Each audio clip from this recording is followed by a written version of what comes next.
To order on December 19th, I think it is. Yesterday was my birthday, so I know that. Welcome, everyone. No singing. Nope. First, let's call roll to get started. Okay, Commissioner Abraham. Present. Commissioner Holland. Here. Commissioner Rhodes. Here. Commissioner Wilson. Present. Mayor Harless. Present and here. Commissioner Holland, do you have an invocation? Thank you very much. Would you guys stand with us, please?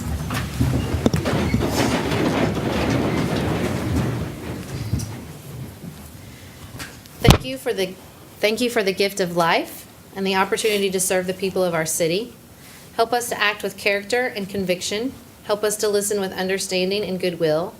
Give us a spirit of service. Help us to see the humanity and dignity of those who disagree with us and to treat all persons with the reverence they deserve. We seek a sense of welfare and the true needs of our people, a keen thirst for justice and rightness, confidence in what is good and fitting, and the ability to work together in harmony, even when there is honest disagreement. Amen. Amen. Please stay standing for the Pledge of Allegiance. I pledge allegiance to the flag of the United States of America and to the republic for which it stands, one nation, under God, indivisible, with liberty and justice for all. Thank you all. You may be seated.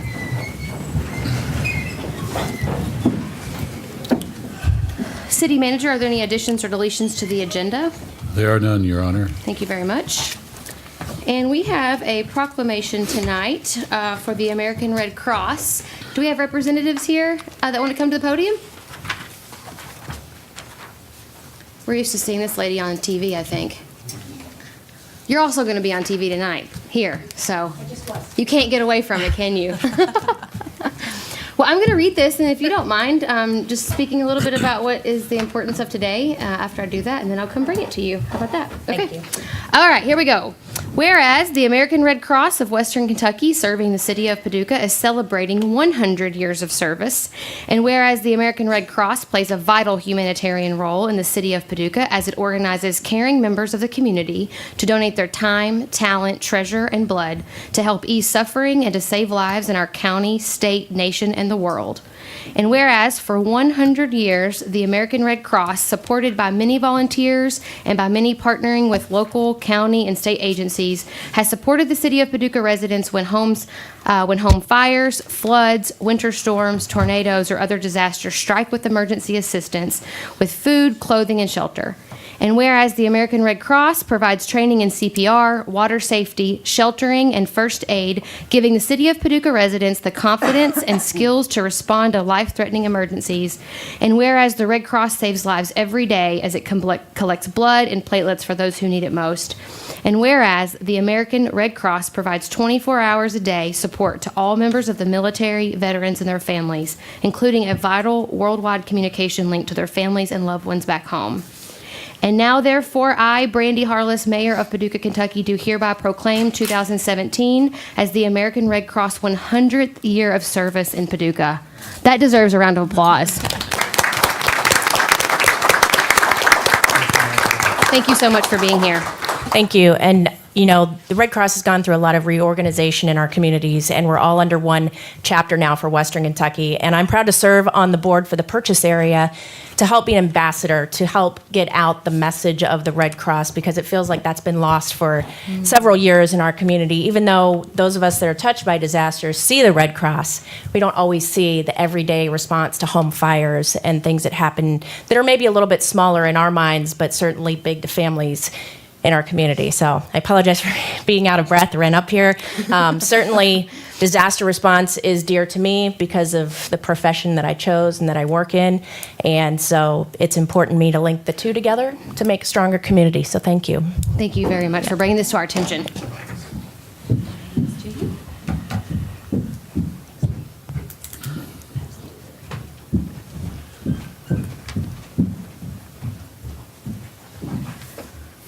Okay, next up tonight, we have a presentation. We are also graced with a lot of big wigs, I like to say, in our community. You're welcome, guys. The CEOs of both Baptist and Lourdes are in our midst. Okay, Dr. Withrow, you're a big wig too. I'll put you up there. And Charlie Ross, I'm going to have to go through the whole list now because I use that terminology. But we are glad to have them here tonight to share with us a presentation on an ordinance that they've brought forth to us around banning smoke-free comprehensive bans. And Dr. Withrow, are you going to get us started? I am. All right, come on up if you don't mind. Thank you very much. Thank you very much, Brandy. Happy Absolutely. birthday, Thank belated you. as it is. Commissioners, thank you very much for the opportunity to speak. And interested citizens, thank you very much for being here to listen to this presentation. Basically, we're not talking about a ban, but we're talking about a comprehensive smoke-free ordinance. And there's a bit of a difference. And we're going to explain that as time goes on. I'm going to try to cover some facts and especially some studies that just recently came out last month, powerful studies in Kentucky that demonstrate the utility and the benefit of what we're going to be talking about. So I'd like to start by saying that the majority of Kentuckians do not smoke. So 75% of Kentuckians do not smoke.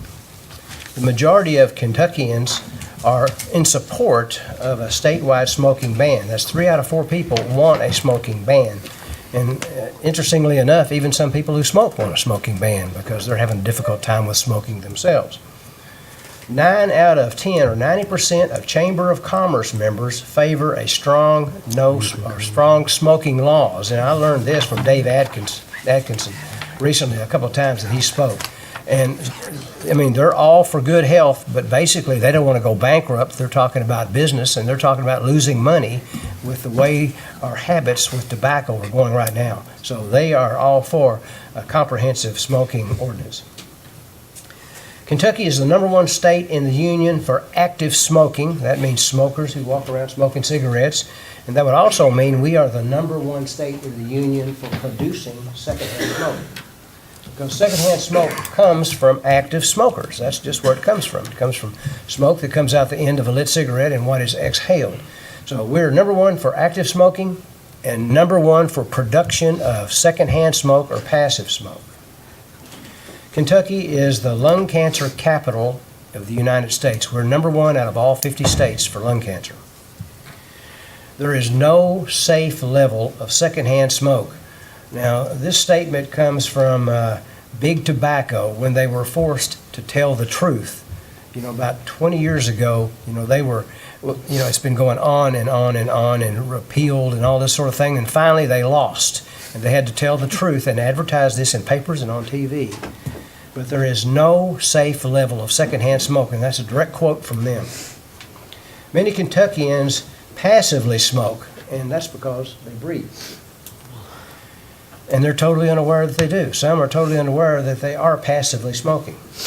Why do we consider the minority active smoker more than we consider the majority of Kentuckians who are reluctant but passive smokers? That is, considering, I guess, the squeaky wheel, the minority, the 25% of people who smoke versus the 75% of people who don't. That's just a comment and an observation. A recent study at the University of Kentucky evaluated communities with strong, moderate, and weak smoke-free ordinances.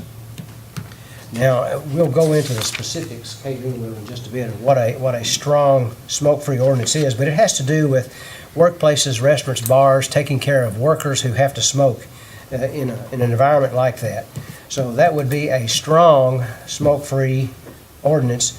Also, a strong smoke-free ordinance would be one where there's no exceptions, because once we start making exceptions in an ordinance, we open the door for all kinds of exceptions.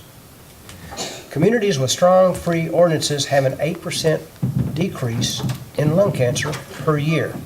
And like in Kentucky, there's like 4,000 new lung cancers per year, so that would be 353 fewer lung cancers if we had a strong smoke-free ordinance. Paducah has a moderate smoke-free ordinance, and I just got through telling you, only a strong smoke-free ordinance is evidence-based and proven to be healthy, beneficial. Moderate, weak, or no smoke-free ordinance, all the same, statistically as far as health and cancer. The study that I was talking about was a study that was a retrospective study that looked back 20 years at 800,000 or 80,000, I'm sorry, Kentuckians. And basically what it found was 4,000 new cases, and we would not have 325 of these cases if we had smoke-free ordinances. After 20 months of a smoke-free ordinance, what was found, they weren't looking for this, but what was found was there were 16,500 fewer active smokers. Now, why was that?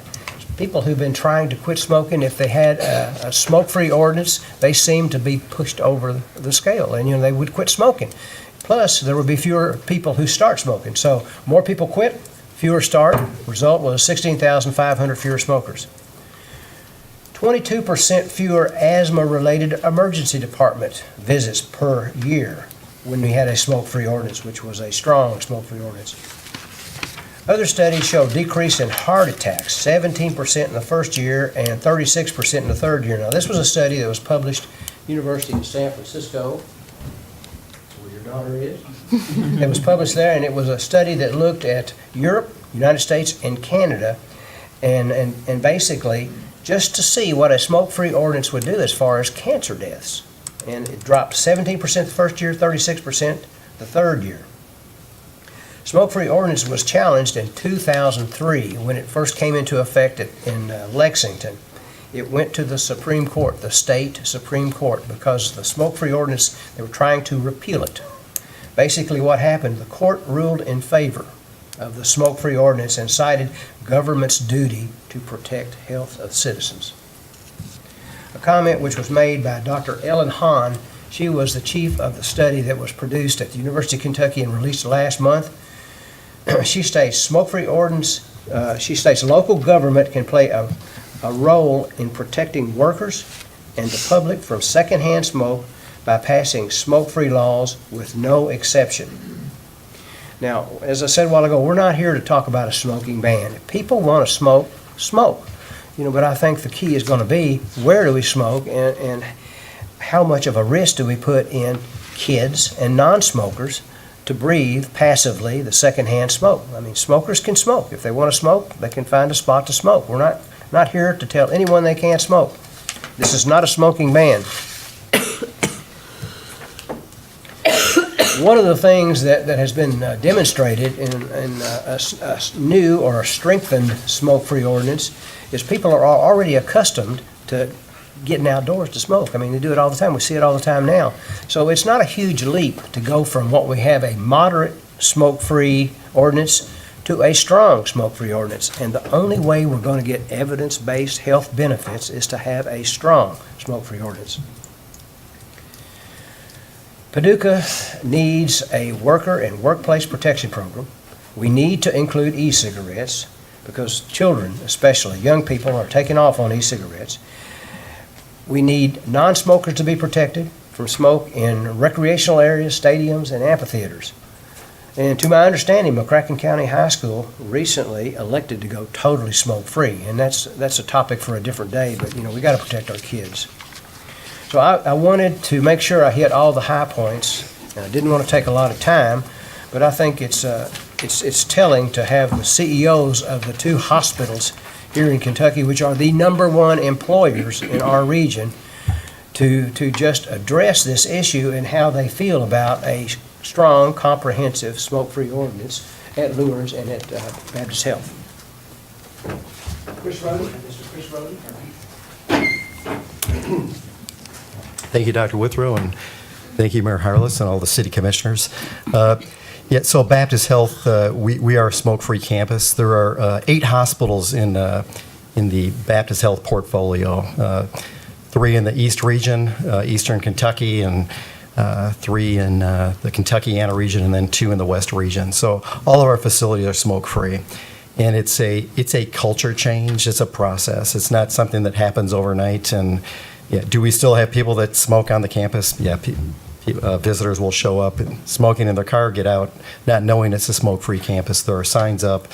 We have, security or others will alert them that this is a smoke-free campus. So we do support this ordinance. And again, it's a culture change, and it's a process. It does take time, but all of our hospitals, all 8 of them, are smoke-free. So we do support this. So, Great. thank you. Thank you so much for being here. Mr. Michael Youngland. Thank you, Dr. Withrow, Mayor Harless, city officials, community leaders, interested citizens. Thank you for your time to hear our presentation this evening. At Lourdes Hospital, our mission is to extend the healing ministry of Jesus by improving the health of our communities. Simply put, to make lives better. That's our mission, it's our calling, and it's vital to our ministry to this community as well. As Mr. Rohde was speaking as well, Lourdes Hospital has been smoke-free since 2009 for our campus. And I echo his comments on there are still people that are so addicted to tobacco in our community that we perpetually having to deal with them on our campus and remind them that for the health of our communities, we are a non-smoking campus as well. We do offer smoking cessation classes for our employees and to our community that are available free. Again, it's vital to our mission. Dr. Withrow did a great job mentioning some of the ill effects of tobacco use, and obviously those effects are well documented and the risks are real. But I just urge this group here and everyone in the future, all of our community leaders, to take this ordinance in consideration of this proposed ordinance very seriously. I believe it's the single most thing, one of the easiest things we can do to make lives better in our community. Thank you. Thank you very much. All right, now that we've had the important people, I'll come up. But I do. I thank everyone, the concerned citizens, Mayor Harless, all your commissioners, and especially Dr. Withrow and the CEOs for helping us support our wishes and needs. But I would like to take this time especially to thank the commissioners for giving their time and, the listening ear as we've talked to them about this issue. The McCracken County ASAP, I'm here to represent the McCracken County ASAP, and what ASAP stands for is the Agency for Substance Abuse Policy Coalition. And the whole coalition group has been very passionate about working on this for about a year and a half.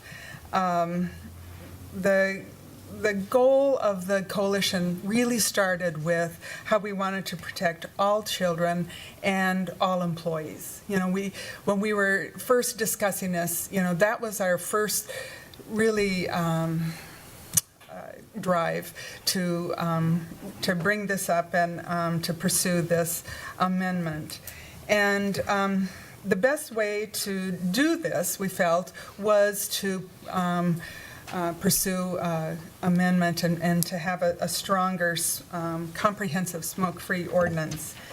And as you've heard with Dr. Withrow, the comprehensive smoke-free policies really decrease the normalization of tobacco and reduce the prevalence of tobacco use, because it has been shown in studies where more smokers do quit and fewer youth start to smoke with a comprehensive policy. And so we always look towards the science base because it has been proven, and that's what you want to pursue. And so that's why we're very interested in this, more of a comprehensive ordinance rather than be a moderate or weaker ordinance. Unfortunately, not all smoke-free ordinances lead to community health benefits, as Dr. Withrow have mentioned. And throughout the state, you can see close to our community, there are weaker ones, there are moderate ones, there's just a different variety of ordinances that communities have developed. But the one that the smoke-free ordinances that are comprehensive really are the ones that will cover all workplaces and indoor public places equally to really improve the public health by lowering the heart attacks and the stroke and the asthma and emphysema. And as you talk to the hospitals, they will tell you that the top rehospitalization diagnosis is COPD and pneumonia.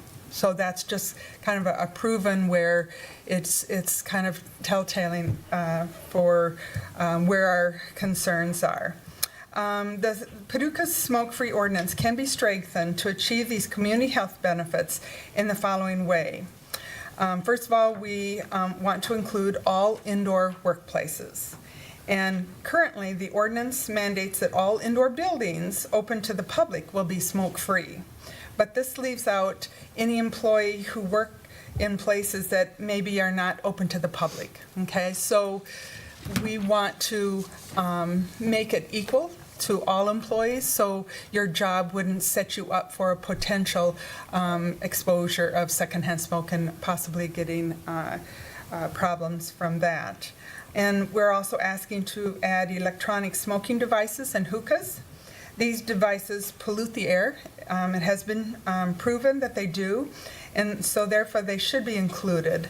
And also, e-cigarettes, really, they undermine the smoke-free laws that we already have they resemble a cigarette, and so people come in and they see someone smoking and they think, oh, well, this is a place where we can smoke, where e-cigarettes and cigarettes, if they're both not allowed, then there's no question about that. And then also, the current ordinance does not prohibit use of electronic smoking device or hookahs either. So we're asking that to be included. Also, we have, because like I said in the beginning, we want to protect our children, we want to expand the outdoor protection. All right, and so it has been shown that tobacco smoke is detected up to 13 feet from one active smoker outside. And some people think, I'm outdoors, that's not a problem, I should be able to, smoke. Well, you definitely can have that pollution within that 13 feet, even outdoors. That it has shown that tobacco smoke rivals the indoor concentrations the same.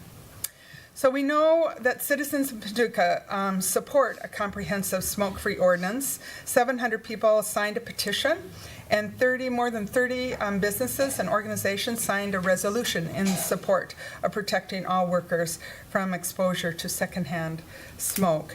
So as a coalition and as community members, the voice has been heard that more of a comprehensive smoke-free ordinance would be much more beneficial to the community. Do you have any questions? Yeah, and just so the commission knows, we, the ordinance actually is sitting in front of, I Yes. think, everyone. Yes. And so, but this will be brought before you on January 9th, actually, to do the first reading for the ordinance. So tonight was informational, but I do think we can take a few rounds of questions if we want to do that, if anyone has anything. I think you're good. I think you have talked to all of us enough. I think it's excellent, actually. And thank you to the coalition for being so interested and willing to kind of help us understand on a really deep level. I think it took a lot of rounds for us to get here, and so thank you for your diligence. I really appreciate it, and for being here tonight. Oh, wait, Alan has a question. So, and I made some notes, so you would be suggesting to eliminate smoking at Brooks Stadium and Paxton Park? We have discussed that possibly because Paxton Park is a golf course, and it was never our intention to have smoke-free at the driving range or where you are golfing outside. It's more where the employees are indoor. So that would be an exemption for that specific park. It should be written in here as that, yeah. Was it? It should be in here. I haven't reviewed the new version. I thought, okay, so you're saying that is exempted, and Brooks Stadium exempted? That is not. Brooks Stadium is considered a public park. Mark, yes? So no, it is not. It's in there. And like we mentioned, exemptions, you start adding the exemptions to it, and you start weakening the ordinance.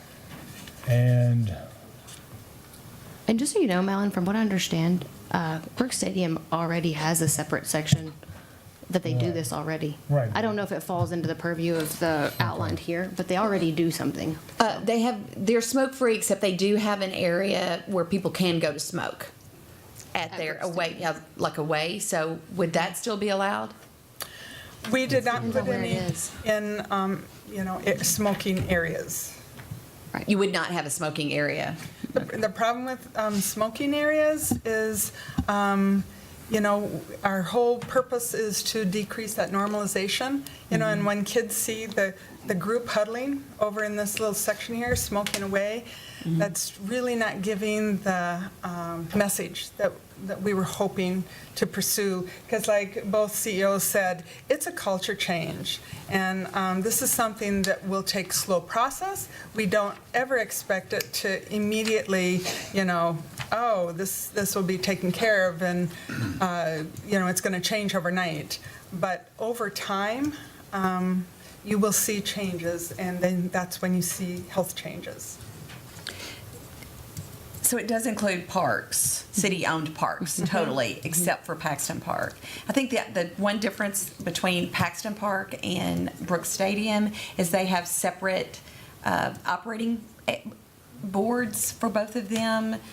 They're not totally supported by the city's budget, so I think that's probably why we were looking at those two separate from any other city park. Well, and I know with the golf course too, you know, that was totally fine, you know, because. In Paxton That Park, was not not- Paxton Park, Brooks Stadium, though, the way the ordinance reads, I think, is that there is a distance that you have to be away from the actual stadium, right? Mm-hmm. So it's 15 feet? 15 feet from grandstand from or. the actual yeah. grandstand. So you can go in the parking lot there? You wouldn't be able to do that, though, I don't think. So, And I don't think they were upset about it. Yeah. So if you still want to consider the Brooks Stadium, I would just recommend bring it to the reading. If you decide that's something that you care needs to be amended. Yeah, and if you feel I that would that is. maybe do a you little know, bit of digging something, around and bring it. It can So be, it isn't- you know, it isn't put just in an with all or the nothing. exemption. Nothing's ever. well, all we or do nothing. get is elected community leaders to say, you know, I agree with these three things, but this one I Right. can't. Okay. Right. we So now still you have the that ordinance in privilege. front of you. Right. And we will do a reading on January 9th. Okay, well, I just wanna make So sure I any was- changes that you want to bring forth, I think we'll do it as a formal process though in front of the board, so. Yeah. Yeah. What, Please, yes. talk to me about Noble Park. I get the playground, I don't want my grandson on the monkey bars, and I got a urban car right here just smoking. I get that. How far away are we talking about? Or are we talking, if I'm walking on the roadway, 50 yards, 60 yards from the playground, are we talking about Noble Park, no smoking in the park, wherever, none? You know, when you think about it, it's a very large park. You know, and you could almost think of it as like that's the back 40, right? But honestly, if we're looking towards changing culture and towards seeing a change in health, we really need to look at this as, you know, a comprehensive ordinance. The stronger we can make it, the better for the health. And, you know, if we say so many feet, then who's going to be measuring, you know, the feet? And then the walking path, well, who's to say, here comes the kids riding their bikes down the walking path. Yes, you're not close to the slide, but you will be close to the child that's riding his bike, you know, by the person who's, you know, smoking. And so it's really hard to, you know, Police. start piecing it, you know. And we definitely don't come saying, you know, all or none, and this is what we want, and, you know, that is not what this is. But we're kind of looking at it as this is our opportunity to make a huge leap forward to improving our health in Paducah. And, you know, I guess that's what I kind of go back to, Okay. you know. All right, thank you. Because I think it's easy. I think it's easy to get into the weeds about these kinds of things. But what I really like is that it's important to keep, what's the purpose? What are we trying to do here? We're not trying to keep every individual child away from cigarette smoke. We are, but that's not the overlying vision here. The overlying vision is that we want to improve the health of our community and change the culture and have an impact for generations to come, not just the individual child biking down the Greenway Trail, but the community as a whole. And I think if we can keep that vision in mind and the purpose of this ordinance in mind, that will help us see our way through these individual issues. So there's, in section 10A, something about it I read about that since a screened-in porch, a roofed, that would be Yes, illegal. and that language was put in And that's illegal. your or not original desired. language. We didn't change that. But that's what I'm saying, but that's part of what you would like to see happen, that even if you had a screened-in porch for smokers only outside your bar, that would be, No, what she's saying is that's already in the original ordinance, and it's not the amendment. It's already there. Yeah, so It's we already didn't, the So law. what we they're didn't doing, change Alan, is just that. amending our current ordinance that was passed in We, 10. we tried not to change the language, to the original as much as possible. So that was part that was already there. Where is it in here about Paxton Park? Is that in here? It's not. Oh, It needs The- to be put in the final. The, I thought that was supposed to be I in think here. this was submitted to the lawyer, and so I kept it as is. Oh, this is not I the didn't- Oh, this attorney's is not the version. one that the attorneys have been working on. No, no, okay. this is That what needs to be we. very clear then. Okay. Yes, I apologize. Okay. This is what we had turned in, Okay. and then, so right now it just has the one exemption on this one, Okay. but we have we are in agreement with having that Paxton be Okay. the second exemption. 'Cause that So makes as you guys sense. know then, anytime we have an amendment that comes to the table, we usually pass it through the attorneys to make sure that it's all legit. And that's what's happening right now. So this is not the final version. That needs to be very clear.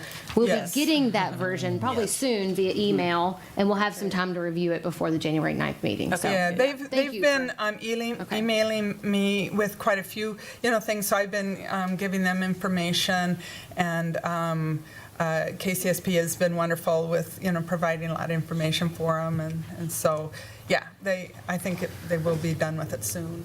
I just want to thank you again for your work. As a community, I think it's always important to think past the tragedy of the commons and where everybody's thinking about themselves and nobody's thinking about the whole and the impact on the whole. And for community groups to come together and think about not only our community as a whole right now, but like I said, our community as a whole, generations to come, is really, really important. And I really appreciate your work. Thank you. Anyone else? No? Thank you so Thank much. you all very much. Thank you We all really for do being here. appreciate it. Yep. We'll give you the out if you need to go. It's okay.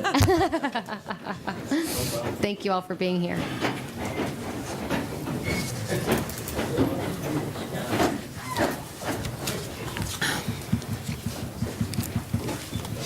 Does anyone want to move to the front row now? Randy? You're always welcome on the front row. I thought you brought us Christmas presents. All right, let's get moving on our agenda. We have the consent agenda up next. And for anyone who is new tonight, consent agendas are considered to be routine by the Board of Commissioners and will be enacted by one motion and one vote. There will be no separate discussion of these items unless a board member so requests, in which event we will remove them and consider them separately. Does anyone have any items they need to remove off of the agenda? Okay. Mayor, Oh, may yes, I make please. one request, a special request to staff to be able to come forward and share a little bit of information on item 5, the SRF loan for the Floodwall Pump Station number 2 rehab project. Great. Can we pass this and then Certainly. let that go? Okay. However you want to handle that. So we're going to remove I think it? we will remove it. Let's just do it to be correct. We have the city attorney in the room. We want to do it right. So yeah, and then we'll consider it separately. Okay. And if you don't mind reading the other items for consideration. Okay. Consent agenda for December 19th. Item 1, minutes for the December 12, 2017 City Commission meeting. Appointment of Jonathan Perkins and Chris Dye to the Tree Advisory Board to replace Cynthia Jones and Kelly Sanders Dye respectively, whose terms have expired. These terms shall expire July 26, 2021.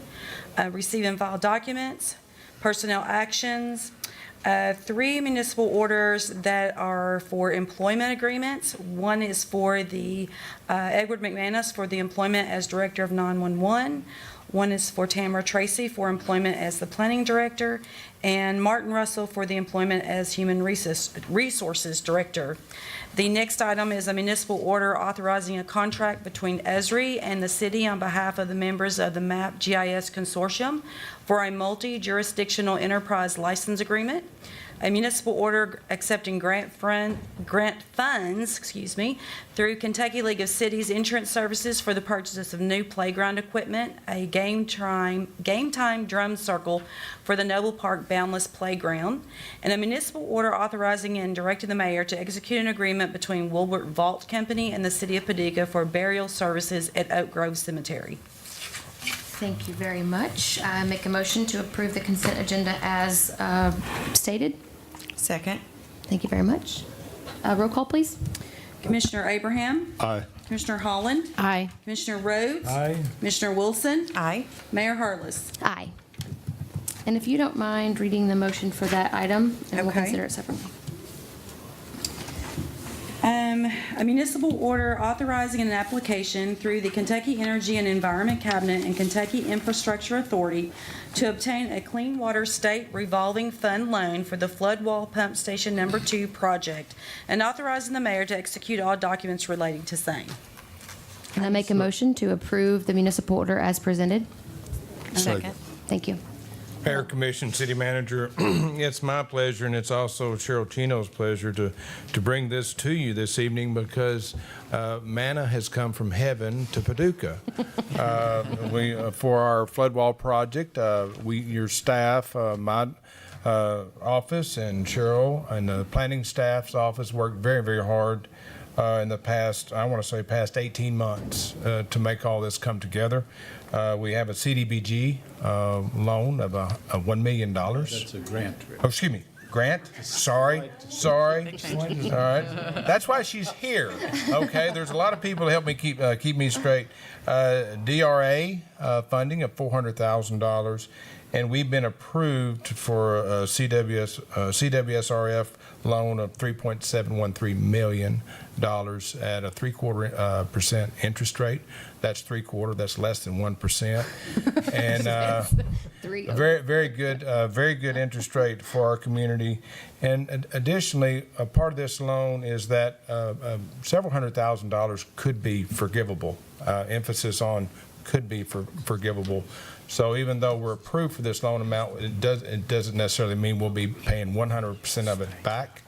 But a lot of this, and I want to give credit to Cheryl Chino, who has run these rabbits and these rabbit holes out and got these monies for us, of which we will make good use of as we endeavor to persevere with this project. So, Cheryl, would you like to? I just want to clarify one point. We've been approved for a $5.1 million loan. However, because other grant funds have come about, the CDBG and the DRA funds, we're not going to need that full loan amount. However, this is not a bidded project. This is a cost estimate. So that loan amount could fluctuate a little bit. And we'll know more about the forgiveness and the amount that could be in early January. And this will go before the Kentucky Infrastructure Board of Directors for approval on March 1st. And most likely, we will go to bid and open bids before that loan is approved. And that we've been given approval to do that. So Great. those things in mind. Thank you so much for all that work, Cheryl. Seriously, we know that you're the money-finding rock star. We don't need to tell too many people that. Yeah. But thank you for all your hard work. You're very welcome. And Rick, seriously, this is absolutely incredible. One I know other you thing guys- I'd like to say, these funds can also be used, and it's kind of related to pump station number 2, but also for stormwater improvements as those projects are vetted. There is the possibility that they could qualify for these funds as well, and so we're keeping that in mind. Similar interest rate and term. 20 years is the standard term. There is a hardship term which we qualify for 30 years. However, you sort of lose the benefit of that low interest and forgiveness when you stretch it to 30 years. So we haven't crunched the numbers on that, but in my experience, you lose quite a bit of that if you stretch it out to 30. So. Cheryl, is it also true that the grant funds, the $1.4 million, can count as our local match? Yes, I mean, as this matched is to the just Corps of Engineer unbelievable. funding, our 35% requirement. I've never seen a more attractive funding package for a multi-million-dollar public project before. This is just amazing. That's Yeah. great work. And you know what's really good about this too is this is a project that we don't really have a choice on. I mean, we're talking about the protection of our entire city here. And so for you guys to say, we don't have a choice. We have to do it, and then you still go back to the drawing board and say, how do we even leverage our resources even more? I'm serious when I say it is commendable. Thank you. And you guys deserve a ton of appreciation from our citizens and from us on the work that you've done for this. I think it's No been a doubt little about it. frustrating for Rick because he wanted to get started by now, but waiting on money has slowed us down a little bit. Cheryl, I'm on the Joint Sewer Agency Board, and I don't know if your ears were burning, but you were receiving praise during that board meeting as Thank you. well as for recognizing this funding source. And I believe this is the first time we've applied as the To city. my of knowledge, this is the first time the city has taken advantage of SRF, clean water or drinking water funding. I don't have any records that show. Now, the Joint Sewer Agency and Paducah Water have taken advantage of those funds. Yeah, it was begrudging praise because now Yes, we're I know. competition, but it was praise. I have talked to John. I can't thank you enough. What excellent work, Cheryl. Yeah, he already bit my ear that I was now his competition for funding. I said so- it was begrudging, but it was Co-opetition. praise. Co-opetition. It was Yeah, praise. that's right. Rick, it probably bears mentioning again, too, this is all happening under a special arrangement with the Corps where we're allowed to go ahead with this first project ahead of the first federal actual appropriation. Is that not true? And that took some doing as well.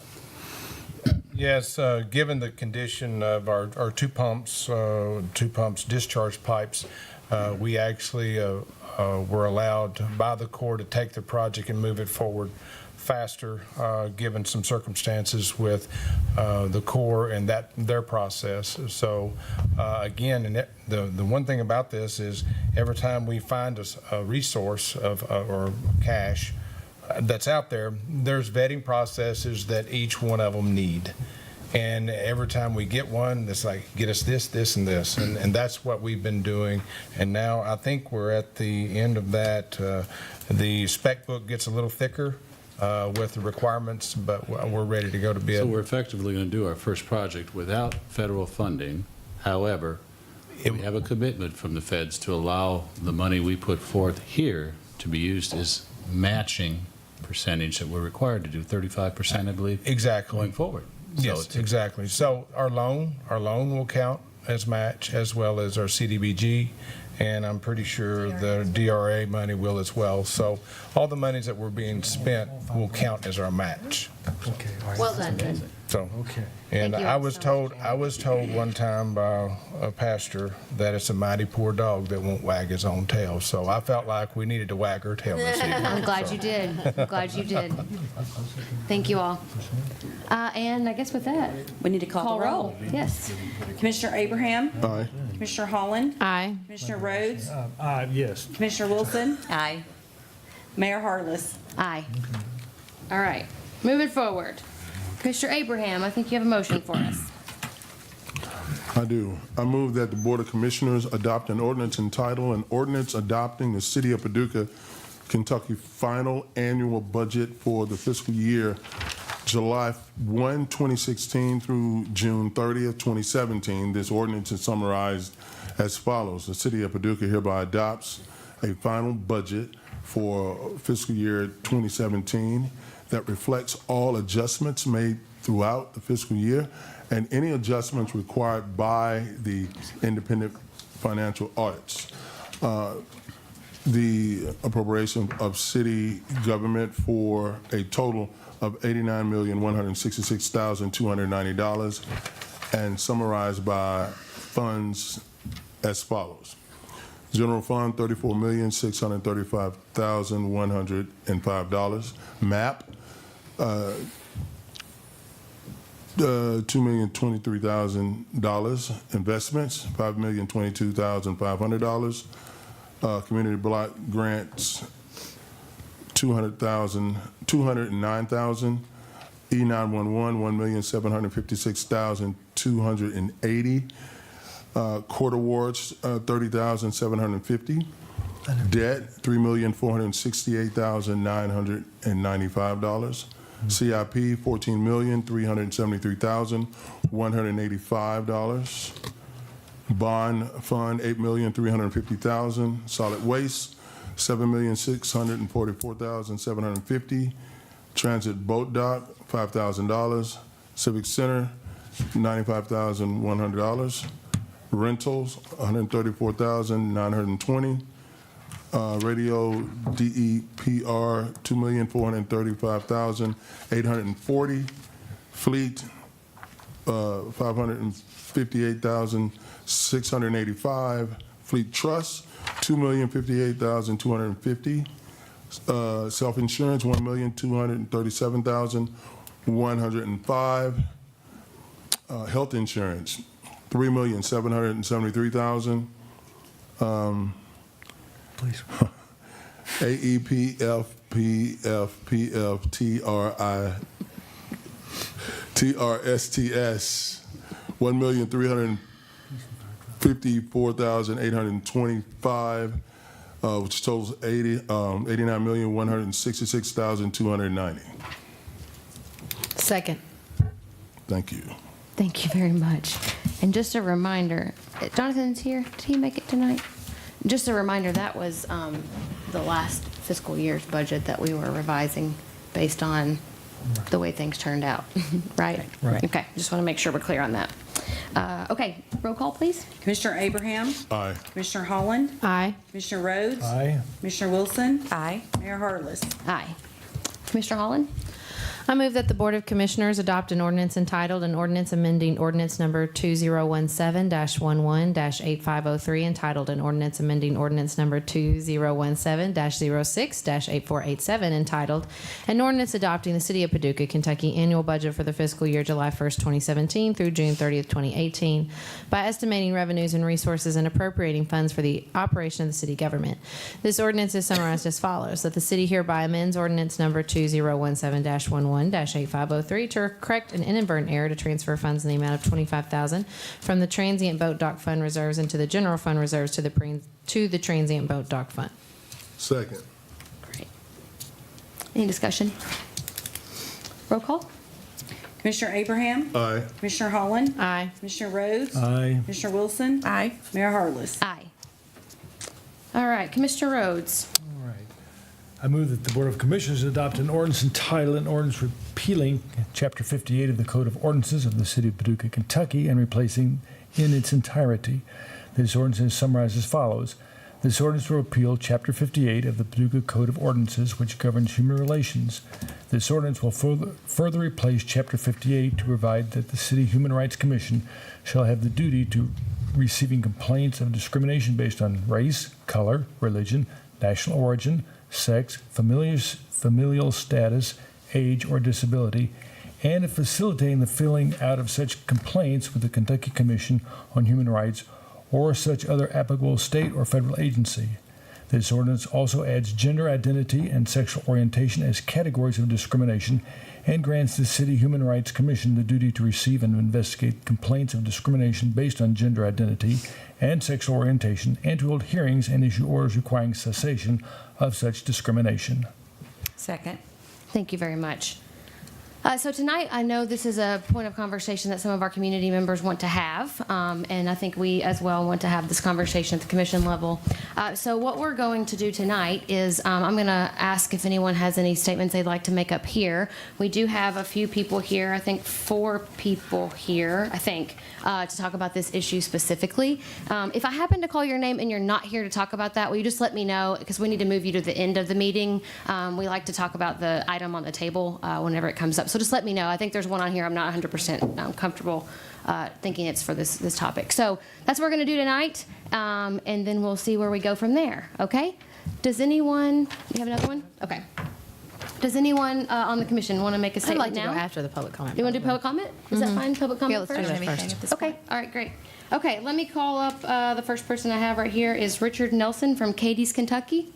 Hi, welcome, Richard. Hi there. Thank you, Mayor Harless, City Commission, for allowing me the opportunity to speak. My name is Richard Nelson.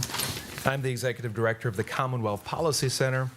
I live in Cadiz, excuse me, with my family. I have a number of concerns about this proposed language change in the Human Rights Commission ordinance.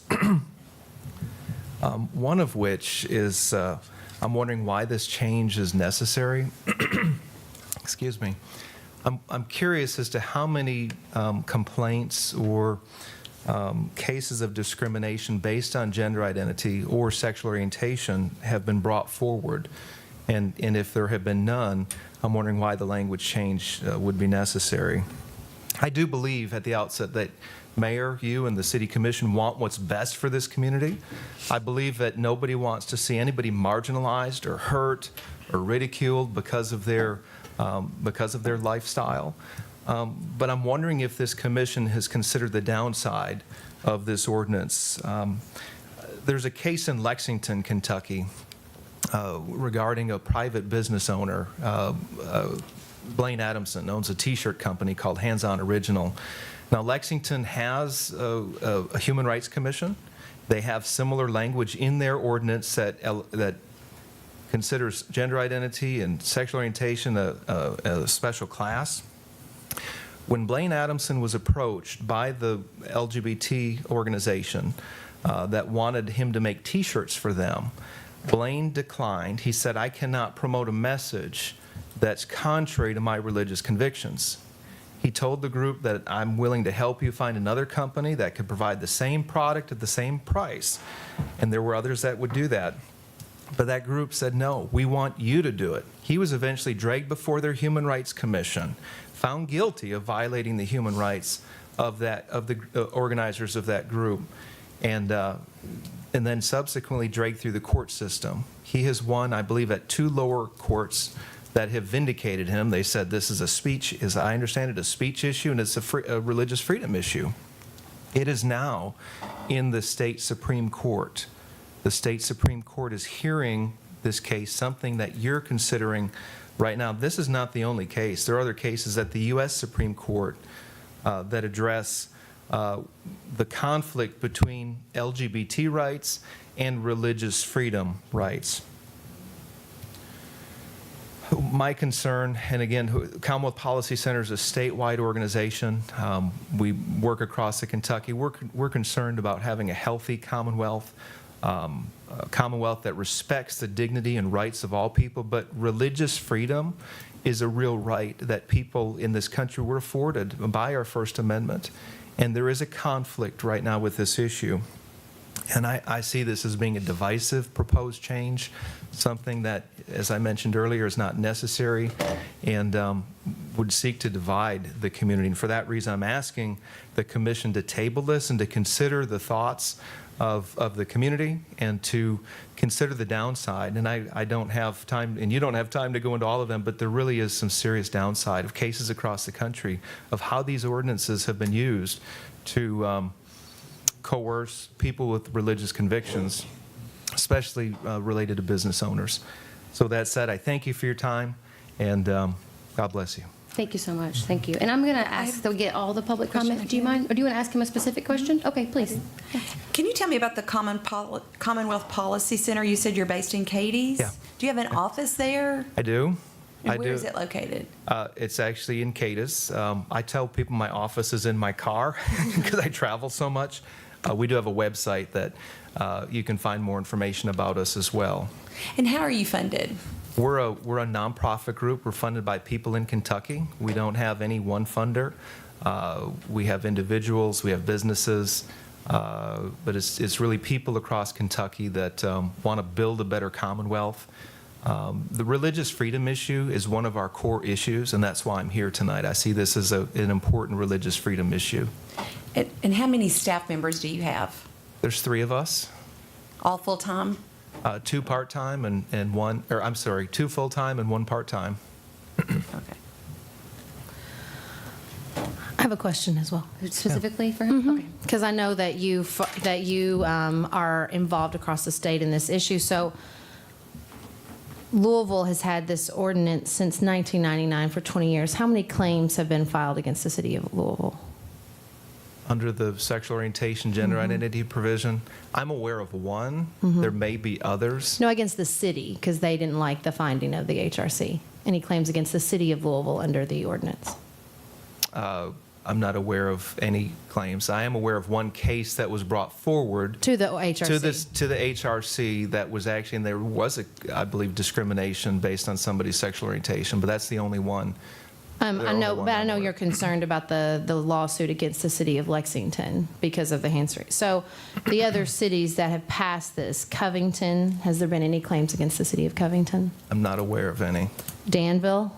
Not aware of any there. Frankfurt? a city very close to our size that's had one since 2000. And any claims against Frankfurt? Midway? No. Moorhead? And I don't even know how to pronounce this city. Vico? Vico, Vico. yeah. So all these cities across the state of Kentucky have passed these ordinances. Louisville's been around for 20 years, since I graduated college or high school in 1999. And that is the one case in Lexington that you're right, it's a debate we're having as a nation. People in the United States Supreme Court will decide that law, people much more qualified than I. Just wanted to clarify. Could I add something to that? The city of Henderson would have been the 9th city that had this ordinance in place. That passed in 98 or 99, and it really divided that community. They ended up, in about a 3 or 4 year time period, they did not have any complaints brought forward to them with the new addition.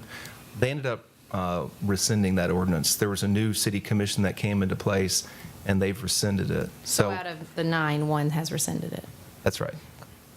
One of the things, too, is I think that most people in Kentucky are fair-minded. They want people treated well, and it sounds good at the outset until you consider the downside or how language like this could be abused.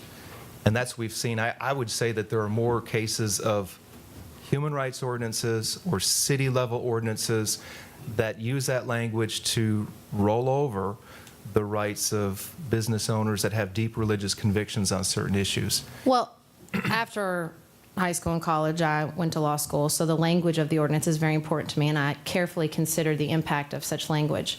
And while I understand your concerns, I do disagree a little bit with the description of rolling over or abuse. We have a debate, an honest debate among Kentuckians and in the United States generally about a certain small aspect under one piece of ordinances like this that people like I said, more qualified than you and more qualified than me are going to decide recently. And so I think describing that as an abuse, I think it's a fair debate. I think it's a debate, and I don't want, as I said when this ordinance was introduced last week, it's not about abusing one group at the expense of the other. It's not about shutting down one group at the expense of the other. In Paducah, I think that we value a diverse set of perspectives, and I think strength is found in a diverse set of perspectives, as pro-business and pro-diversity cities like Nashville, Cincinnati have found. And I just think that that is a very important perspective. And I thank you. Thank you for coming and bringing your perspective from across the state. You're welcome. Appreciate it. Thank you. Thank you for being here. Appreciate it. I'm going to call the next person up Thank if you you. don't mind. Thank you very much. Andy Wiggins from Paducah.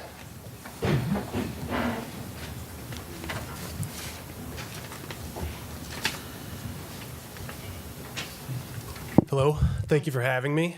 My name is Andrew Wiggins. I am from Paducah, Kentucky, and I do happen to serve on Paducah's Human Rights Commission. I'm not here to speak on behalf of that commission. I don't have consensus of the other members of that commission, so my opinions here tonight are those of an individual, a citizen who, as I said, happens to serve on that commission. A little bit about the Paducah Human Rights Commission. I know you all know, but just to sort of set the room tone here, I'd like to bring up some points about this. We take cases related to age, gender, race, and abilities in regards to discrimination in workplace, housing, and public accommodations.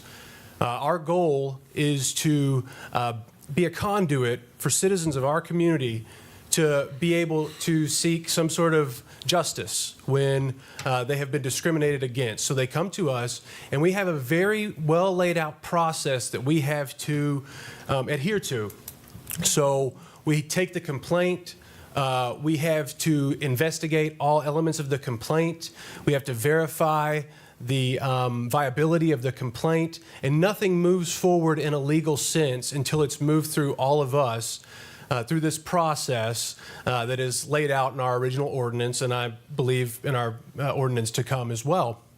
And so what I want to say after saying that is that currently, as of 2014, the LGBT community in the United States is the highest targeted group for hate crimes. They have an extremely high rate of suicide. They are typically a high rate of homelessness in that community. And so what we're seeing is that we have a culture in our country, and by extension in our city and our state, that does not protect these individuals. The purpose of a Human Rights Commission is to find demographics that are targeted, demographics that are underserved, and demographics that encounter discrimination, and to protect them, even if it's not popular. And I, as a member of that commission, as a citizen of this city, state, and country, want to say that I believe it's time that we stand up with these individuals in our community and provide them some sort of protection. Because all of the statistics that I've been able to uncover, everything that I've been able to read indicates that they are certainly a targeted demographic. And it's our responsibility to make sure that we serve as a buffer between them and people that would damage them in seeking adequate housing, employment, and access to any sort of public accommodations. And that's the end of my statement. If any of you have any questions, I'll do my best to answer. Thank you, Andy, very much. Thank you. Human Rights Commission is there, the way I see this, is if there's an individual, regardless of race, creed, color, religion, sexual orientation, that feels if they've been discriminated against, a place to come, file a complaint, and then the Human Rights Commission, they do what they do. I don't think it's the job of the Human Rights Commission to go out and find. Correct. That's what you said. Right. Go out and find. Yes. So, No, one component of our mission as a group is to educate the community on what we do, but that is up to us as commissioners to decide how that happens and how we communicate. We do have events throughout the year to try and communicate to the community what we do and what we're here for. But other than that, no, we're a passive organization. We let the community know that we exist. People in the community, law enforcement, this fine group of folks here know that we exist. And so we are there. We are there to serve the community when people do have a need for us. I'm all about awareness, letting folks know that these services are available if ever you are in need of these services. I just want to make sure that we understand that because, Yes. Okay. Anyone else? Questions, thoughts? Thank you, Andy. Thank you for your time. Absolutely.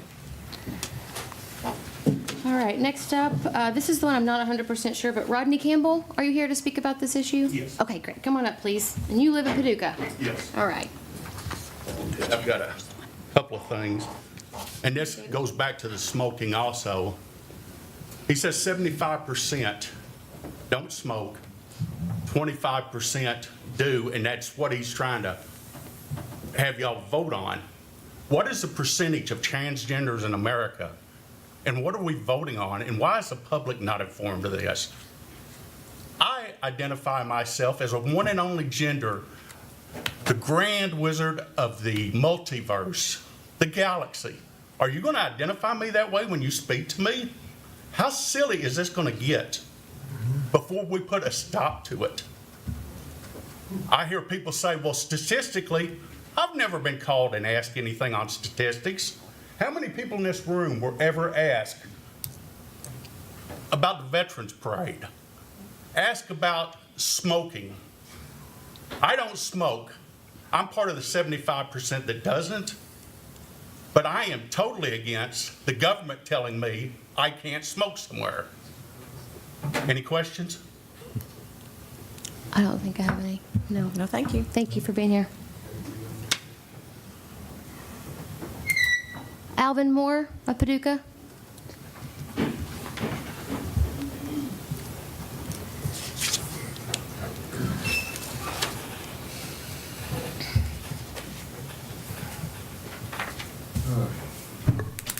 Thank you, Mayor Harless and Commission. I would like to speak to the civil rights of the people in Paducah. Originally, which doesn't put forth in your background here, local human rights committees were made legal by the Kentucky Civil Rights Act, which is KRS 344. And actually, the Civil Rights Act does include age, which you want to add. It's in there. So evidently, the ordinance was not made to uphold the Kentucky Civil Rights Act, that's really what it's for. And so if age was left out, there probably should be something in that ordinance that represents the Kentucky Civil Rights Act, because that's what gives the city authority to do its job. The specific chapter in the Kentucky Civil Rights Act that talks about local human rights commissions is Chapter 310. And in Chapter 310, of course, as I said, it covers all of those things except sexual orientation. I'm a little bit nervous. That's okay. I don't like to do this, but and if I would believe that if the commission wants to expand sex to include gender identity and sexual orientation, it ought to, at a minimum, to address the civil rights acts that this will affect or potentially affect. And the sections of the code or the Civil Rights Act that address sex, there's at least six of them. It's 90, which talks about religious employment, 110, 140, 120, 130, 145. And these acts address advertisement. They address renting and selling to individuals. They also address public accommodations. And so the Kentucky Human Rights Act does not include gender orientation nor sexual identity. And I guess that's why in your ordinance, you're saying those will be handled here. And that's fine if you handle them here, but you should at a minimum address, for the respect of the people that you serve, they should know how these things will affect the specific civil rights chapters that impact sex. You ought to do that as a minimum. I think that also in your background, it doesn't say how the commission has been operated, but I find in the Civil Rights Act, in Chapter 320, it talks about the commission's power. It says the commission has the authority to hire attorneys, which we do have civil rights attorneys in our area. It says that you can accept grants and gifts from public and private entities. So if money is a problem, it gives you the authority to do that. And it says that you work through the circuit court, that if you need to call witnesses, you can subpoena witnesses through the circuit court. And if you have decrees that you want to levy to individuals, that those are done through the circuit court. And so the power of your commission is in the circuit court. I don't know how they work with it. I don't know. I just heard about this today. So I did some little things here. But, and so Article 340 specifically says that subpoenas and witnesses and your final decisions, they're enforced through the circuit court. Chapter 330, it says that you can partner even with the Equal Employment Opportunity Commission for things that need to be done. So this does not have the private citizens that are on this commission, or they don't have to just be private citizens. They can be professional people on this commission, so that the people in this city can get quick response to whatever needs be. It also says in Article 350 that you can partner with the state, not only with the state, but other local commissions. You know, if there's any other commissions in this area, it says that you can partner with them, except for the only issue is if you partner with somebody that's outside of this county, when you go to the circuit court, it has to be the circuit court of the people, wherever they live, that they make their thing. So there's two things that I think you ought to say in your ordinance. One, you know that it's up here to uphold the Kentucky Civil Rights Act, and that's important. And being an African American, it's important to me. And I know the downfall of that, there's been a number of amendments to civil rights acts, and they had to keep amending them because new things come up. And so when you live in a legal state, you always have something. And so I'm saying that also at a very minimum, you should table this thing about adding the sexual orientation and sexual identity until you specifically address to this community. And I'm excited. I'm not over. My voice it sounds stern. And, You're passionate, Alvin. We know. but Yeah. my wife always tells me about that. But I'm really not an activist at all. But you should address to this community, if you're going to expand the definition of sex beyond what's in the Civil Rights Act, how you are going to address those specific chapters of the Civil Rights Act and this is why you have court issues, because there's nothing written. And so if you want to really serve this community and honor our civil rights, you will not just do something, you know, by a whim. You'll let us know what it is that you plan to do. And I think these are things that the business people, the religious community, and employers would be concerned about. And you shouldn't wait till somebody makes a complaint until you say, well, this may be what we do, this may be what we do.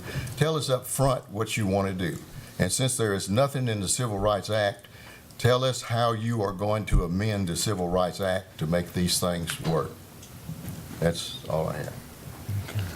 Thank you, Alvin, very I'm much. not an expert, so I couldn't answer you. That's okay. That's You know, okay. these- Well, you brought up a lot of legal things that we probably need to be asking the city attorney about if we're going to dig in. It sounds like That's why we invited him tonight. Has a question or a comment. Is that what you're doing? I mean, I didn't know if we. Oh. I think it'd be a good idea to ask city attorney, because a lot Yeah, of that's what I the was gonna gentleman's concerns, I think, are addressed or Yeah. were Yeah, I think they behind are this too. draft. Yeah. And just to be clear, Alvin, I think there is this notion, come on up if you don't mind. Yeah. There is this notion that this was on a whim. This was not on a whim. Not on a whim. And I'm so, not everyone and 25,000 people in our community can know what's going on. I wish that was the case, and I'd like to improve that. But for Address how it affects the Civil Rights Act, that's all I need to know. Sure, great. And you're here tonight, and we're doing that.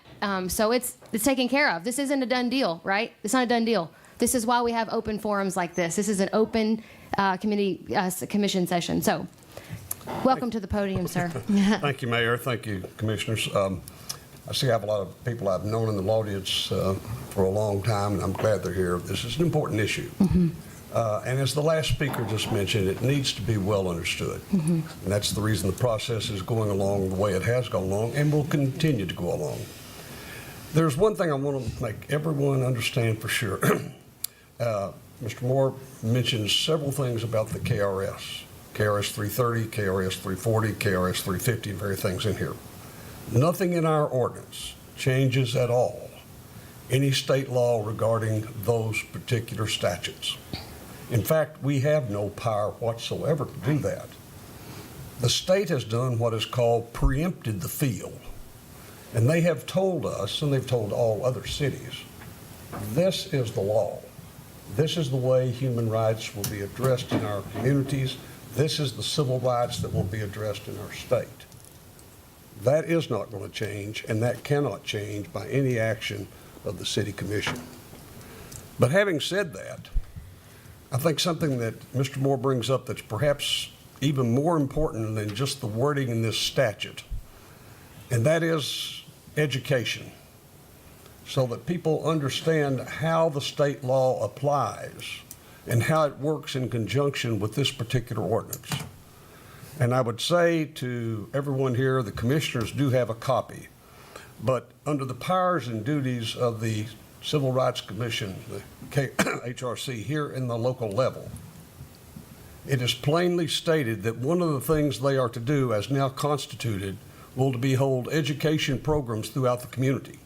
Several of the commissioners, in drafting this ordinance or asking me to work on this ordinance, have made it clear that among the things that the new commission would do is to be more active in outreach and educating the people on what their rights are under KRS 330 and 340 and 350.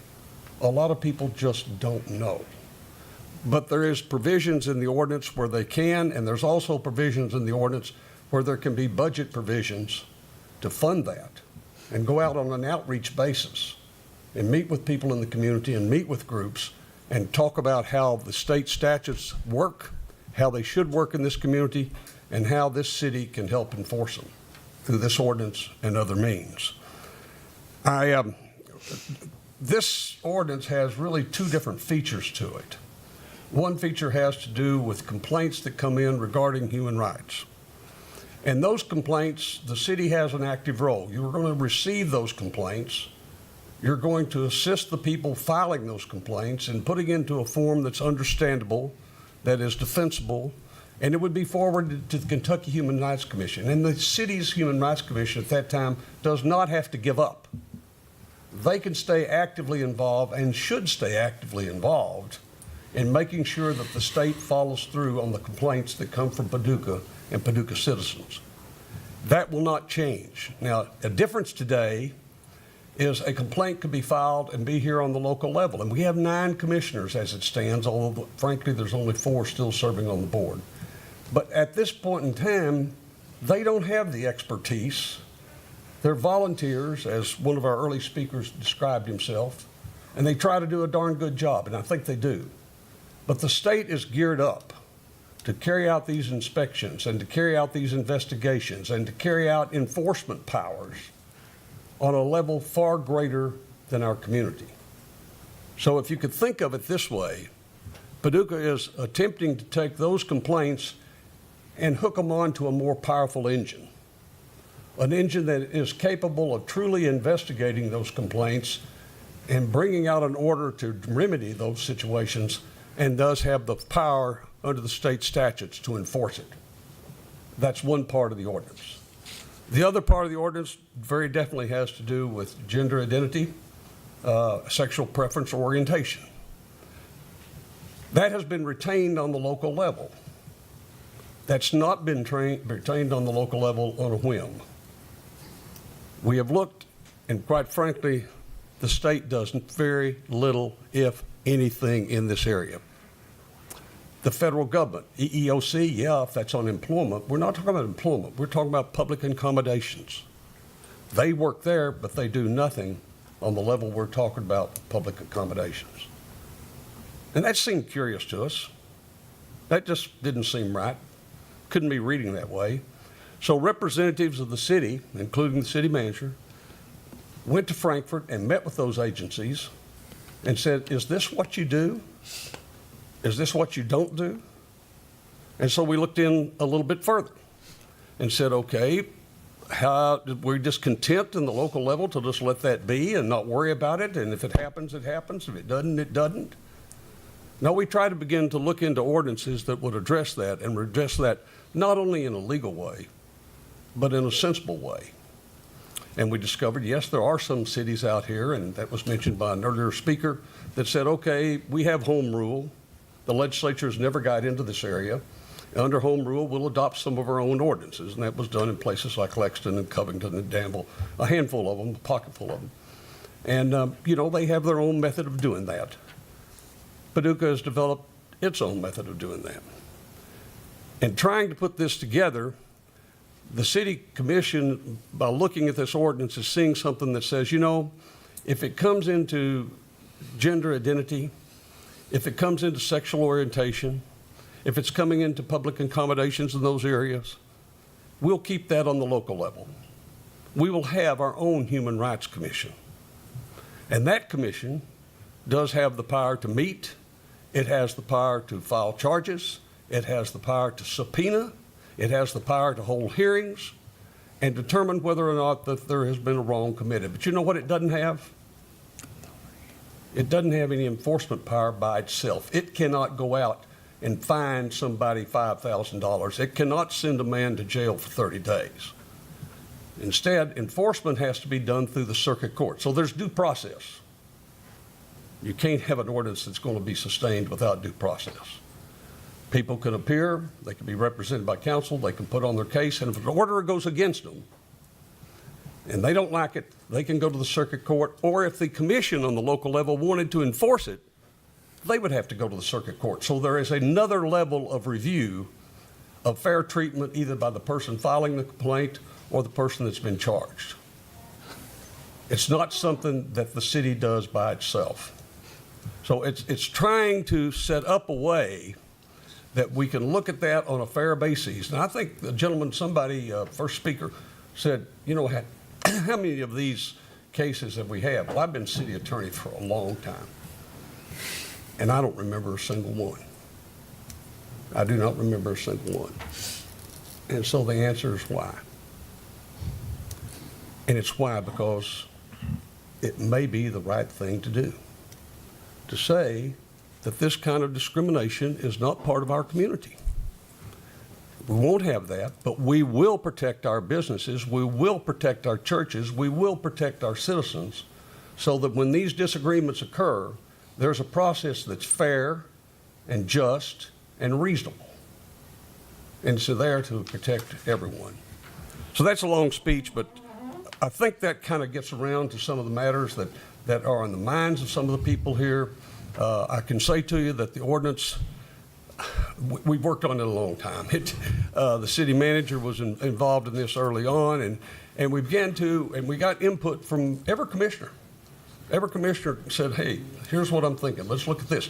And not just on the sexual preference side, but also very deeply on the human rights side, the side that exists. Chapter 58 of our Code of Ordinances has been around longer than I have, and I don't think it's hardly been amended but 2 or 3 times, and if so, that was nothing. That was in 1966. I think the point's been made that times have changed since 1966. State statutes have changed. Agencies have changed. And it's time that perhaps that we look in Paducah to an ordinance that is more geared for us, is more capable of taking care and protecting our citizens of all classes and all types and all beliefs and all religions, and do it on a more effective basis than perhaps what we've done. I'm fully 100% or more comfortable that this ordinance is legal and would be defended in court successfully. I will not say that I can draw an ordinance that everybody in the room would agree with, because there are several issues here that have to do, very deep issues, that have to do with human beliefs, our philosophies, our freedoms, and our rights. And we see those differently as people. But as far as the ordinance is concerned, from the standpoint of taking on some assault, I'm very comfortable. However, the law changes every day. There's a case now that was referred to in the Supreme Court that had to do with a cake. There's one in Kentucky going on right now very actively that was referred to going on with a T-shirt. Folks, courts that control us could change the law like that. And if they do, this ordinance has to be a flexible document. It has to be a document that we turn around and say, okay, the law has changed. We have to be in step with that. Not really getting into it and looking at it seriously since 1966 is probably not the pattern we want to follow. I think this has got a lot of possibilities on both sides. Is it perfect? Of course not. Could it be improved? I'm sure. but I do think it gets into most of the areas that everyone here in the room thinks about, and it's enforceable. But I want to go back to what I started with, what Mr. Moore said. If we don't educate our entire community about the KRS 330, 340, 350 and on, and the agencies and their powers and how to work with it, and this ordinance and what it does and what it doesn't do. If you don't educate people, it's a law, it's on the books, and they don't know anything about it. If it's there to help them or hurt them, they still don't know. That's just not the way to go, and I'm glad to say this ordinance has that component in it. So, hey, thank you for giving me a chance to make a speech. Now someone will ask a question. Thank you. Yeah, can I ask you a question? Sure. Very specific things that Alvin brought up that I just want to make sure that you consider is in the kind of jurisdiction of the commission itself. So he mentioned several things about grants, about partnering with other agencies, about those kinds of things. And from my understanding, that is all available to the Human Rights Commission, the new commission, to be able to make those decisions on behalf of their own kind of organization. Is that the way you understand it? Very definitely. In fact, the ordinance is specific in saying that the Human Rights Commission can call on other city agencies to assist them in their work. Now, who might that be? Well, it might be the Housing Authority. It might be the Police Department. It might be the City Attorney's Office. It might be others. But this is not something where they operate in just a vacuum. Right. If they have information that they need, that information is contained in the heart of our treasurer and our finance department, they can get it. In fact, they will get it. In fact, if they didn't have the power to get the cooperation demanded by the statute, they have subpoena powers. So yes, very accurate. Thank you. Does someone else have a question? I do. Okay. And I also wanted to ask you about Mr. Moore's concern about the addition of gender identity and sexual orientation as an expansion of sex. Is that what's going on? No. You get a lot of debate on this, but the issue of sex has to do with whether it's a male or a female. And if somebody says, I'm not hiring that person because they're a female, that's a sex issue, okay? If they have say that I'm not hiring them because of some sort of gender-related issue, no, that's gender identity.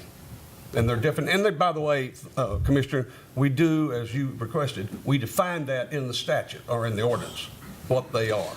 So you can read it and see very simply how that applies. If I could add a little bit to that, in conversations I've had with the State Human Relations Board legal counsel, it's because the State Civil Rights Act does not specifically mention sexual orientation, that they are limited in how far they can go. And they're going as far as they can strictly under the gender definition, and they're stopping at the point of discomfort. So that's where, if the city is going to add this class of discrimination and have in place the full procedure to receive complaints, investigate, and make determinations, that other piece has to be put in place by local policy, because it just does not exist at the state level. There have been attempts in the legislature to add it, but none have been successful so far. And if the legislature didn't add it, is that the end of the road for those that advocate it should be added? No. Kentucky is a home rule state. Cities have home rule. So if the legislature isn't doing something and the state has not preempted the field in those areas, then the cities can be addressed by its citizens and ask for something. So that's how that comes up. You know, the legislature could in the next session, and who knows what they might do. But they could in the next session, they could preempt the field. And if they did, then these ordinances would take second place or be out altogether. That's a good point. Other questions for the city attorney? We have one more public comment. Oh, you have a question, Alvin? Uh-oh. Go ahead. I agree with everything you said, except the gender orientation and gender identity are not identified in the law. Therefore, just as the city manager said, the city has to come up with what the commission is to rule on. Now, just having the names in there does nothing unless we have interpreted for them what abuse is. And that's what my comment is. You know, there are things in the statute that identifies offenses against sex. If you want to add sexual orientation and sexual identity, you need to address what the offense is and what will be done. And at a minimum, those 6 that I identified, those statutes, they do address, those issues. And so the commission that you put in place, they need to know how they're supposed to respond if somebody comes in with a complaint. They have to have some kind of that's what the law is for, to give you a reference for your complaint.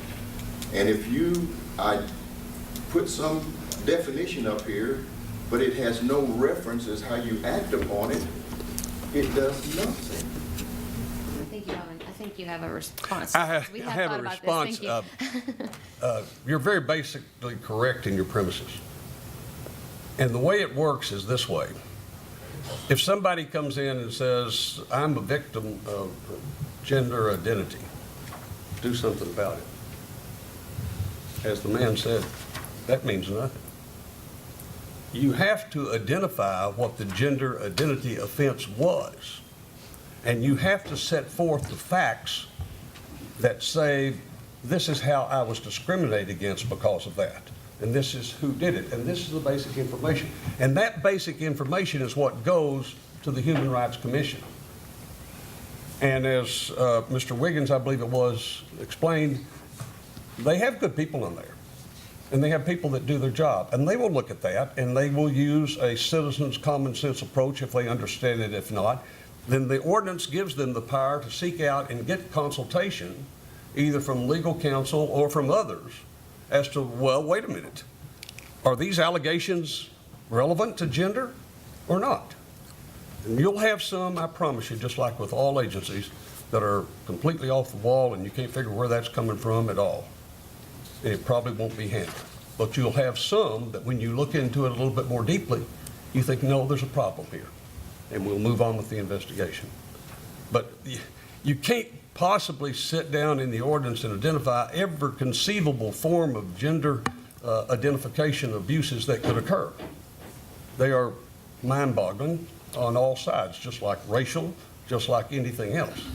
So they have to put down what it is, and they have to specify the facts, and those are what will move it to the next level.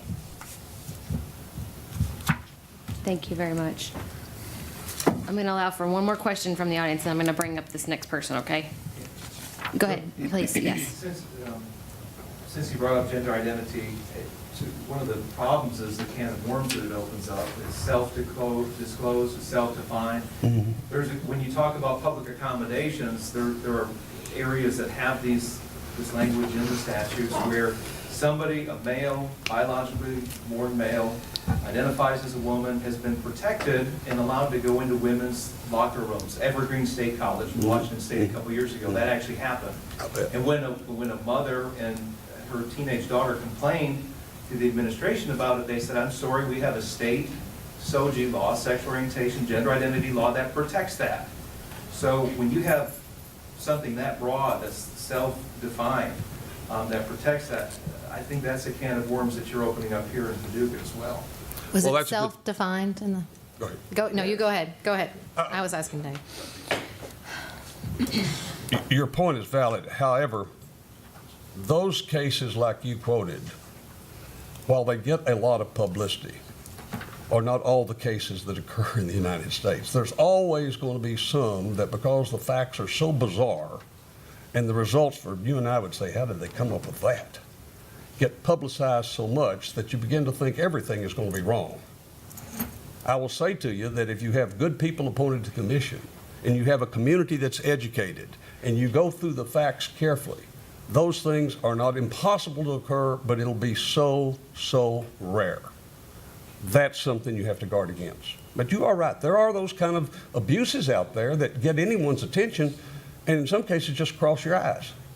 They're just, you can't believe. But, Commissioner? Thank you No, very that's fine. much. Thank you, Dave. Any more questions for Dave? Okay.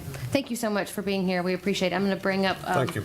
Val. Frederick, I think it is. Is Val still here? from Paducah.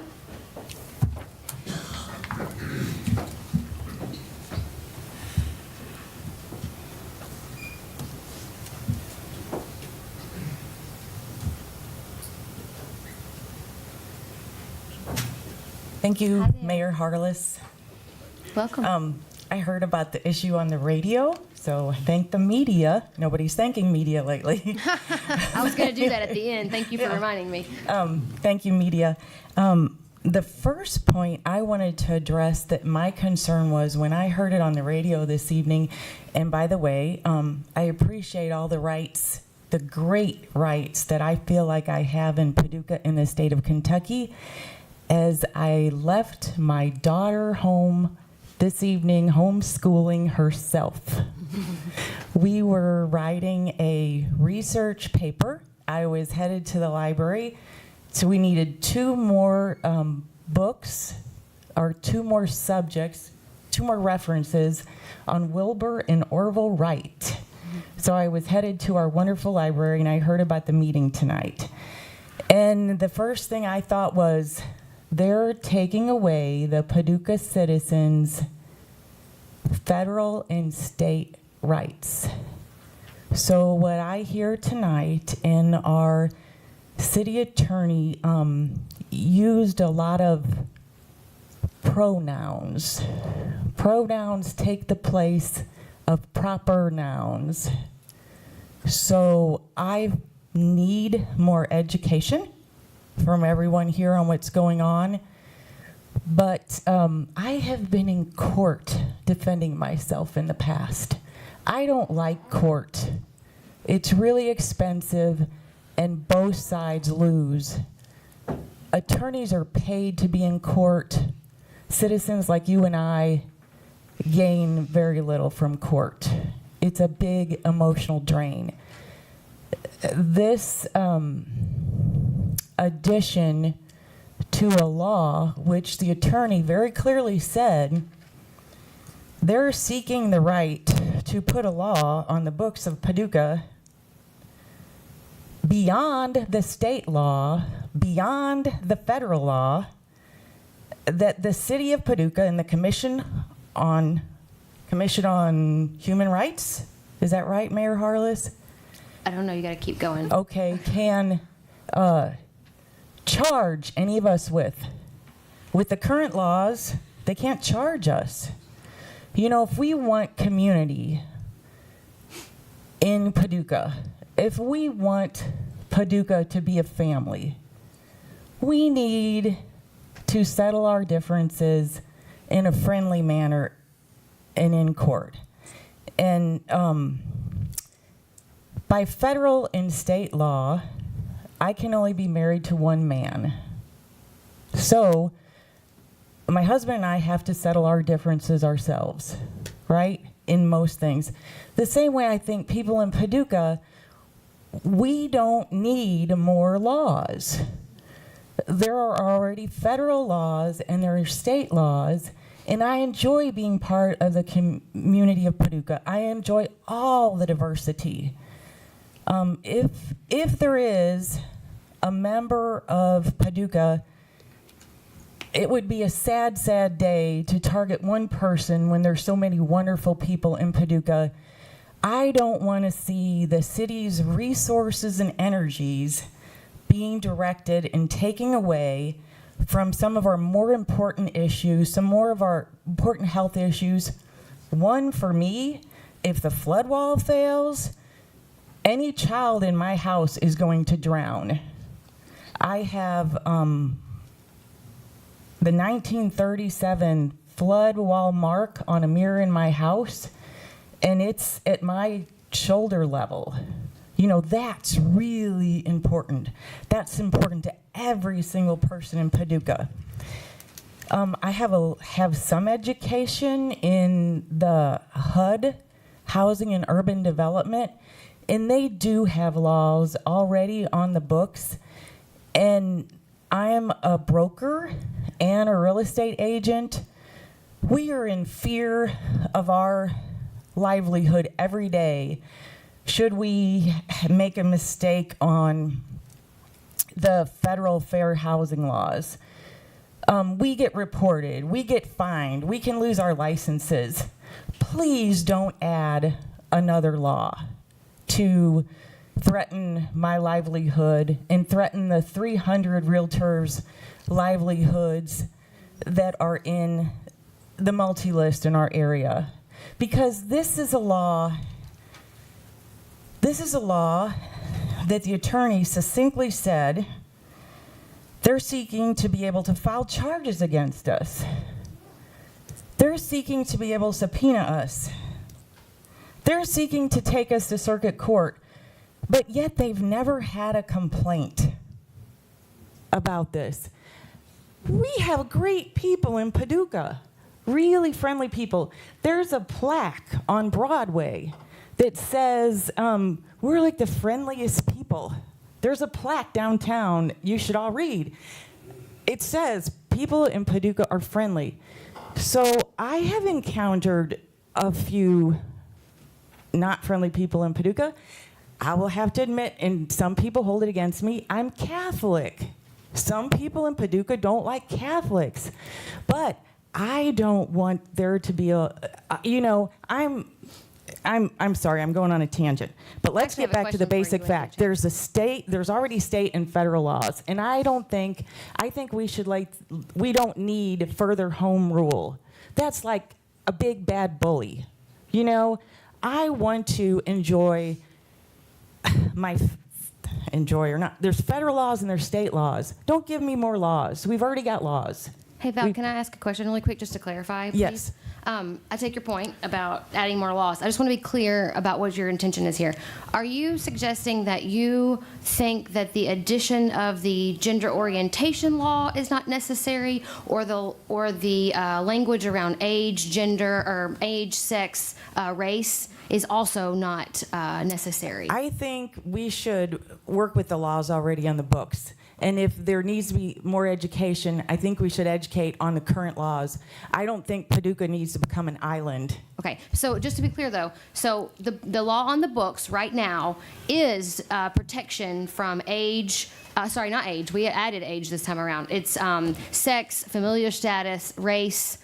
Those are on the books right now. Yeah, okay? we have, there was a 1968 federal law Fair Housing Act. Well, we're talking about the local law. And then though, there was that's on the amendment in books. 1988. I would like to propose that we defer to the Federal Fair Housing Act of 1968 and the amendment that was made in 1988, and have our city laws directly reflect the HUD definitions, which are race or color, religion, national origin, familial status or age, disability or handicap, sex, and then there's a limited protection for alcohol and drug users.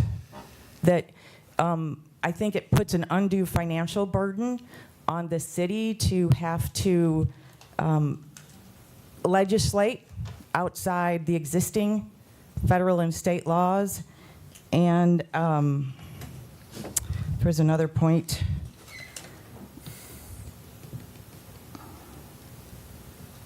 It definitely makes a conflict of what education is already being done to licensees that have to meet federal and state license requirements, because then Paducah really would need to, I think we need to focus on other matters, because from what I heard from the attorney, it's not an issue currently in Paducah. I think we need to have bigger issues to address. And I did hear a little bit about the burden. People are worried about the health burden, and I'm not aware of how much.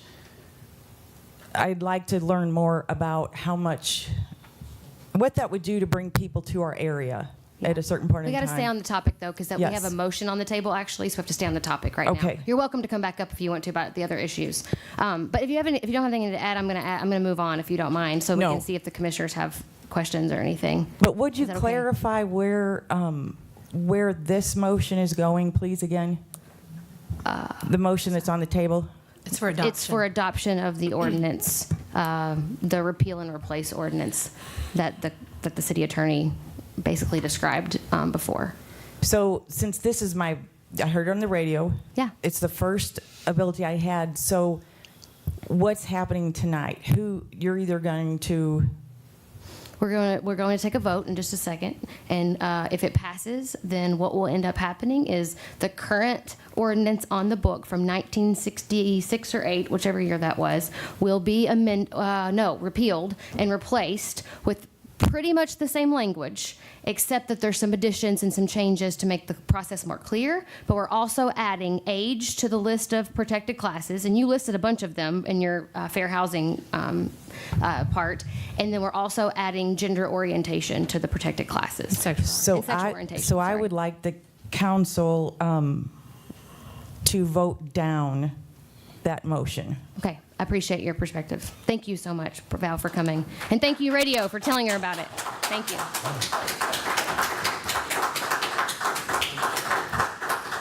All right, with that, does anyone else have anything before we vote? I do. Okay, great. I want to address one thing that's been coming up over and over again, which, citing the city attorney, there hasn't been a claim. Mr. Nelson's point, there hasn't been a claim. And Dave said something that I think got missed, which is why. And so I want us all, something I've been thinking about a lot and something we're having a national conversation about is the fact that thousands and thousands of women, from multi-million-dollar actresses to hardcore blue-collar workers on the Ford factory plant floors, were being harassed and discriminated against, and they did not report it, and they did not say anything, and they did not file claims. For decades, people of all types of protected classes were harassed and discriminated against, and they did not file claims. The absence of claims does not mean the absence of a problem. It's just that simple. But the law was already there. Hang on. We have the floor. I'm so sorry, guys. We have to follow procedure. So I think that that is an important point to recognize. And I think it's also, for me, I wanted to share a message that I got from a citizen of Paducah with regards to this ordinance. This is from Carolyn Murphy, and she said, "So Paducah is our city too. When someone asks where we live, our answer is always Paducah, and we say that with great pride. Tonight's vote is especially important and personal to us as human beings, not gay, straight, pink, blue, green. It all seems so simple, really, until we are all treated in sameness and equalness, until we are all given the same respect and sense of fairness. None of us are the same, equal, fair, or just. We are women of faith and believe the greatest gift our faith has given us is love, not love with exception or condition." And I think that that's really important. That's a value I hope all Paducah citizens share. And like I said last week, I think it is important to follow the lead of pro-business, pro-diversity cities like Nashville and Cincinnati to say that everyone has the right to be treated fairly. Everyone has the right to work and to be judged based on their merits. Everyone has the right to housing and to be treated like a human being with decency and respect. We are not excluding one group. We are welcoming all perspectives at the table. There is an exemption in this ordinance for religious organizations. If your sincerely held religious beliefs prevent you from hiring someone with a different sexual orientation and you are in a religious organization, you are also protected. We are a diverse community, and this is a tough balance to strike, but I believe that this ordinance does it. Thank you. Commissioner, thank you. Yeah, I think most folks here in the city, the lady was talking about how friendly and how welcoming we are as a city. I think that's our strongest suit. I don't believe that anyone, regardless of how they look or how they dress or anything, should be discriminated against, mistreated at all. I think the language, if we're going to add that language, that's fine. However, there's two sides to the counter. If I'm going to go with the cases that are being debated in the Supreme Court and on a lower court. Most businesses will probably do whatever the customer asks to expand their bottom line. However, there are individuals who will choose to do what their conscience tells them to do. If my religious belief or my moral belief is that I can do all of this for you, but I can't do that one.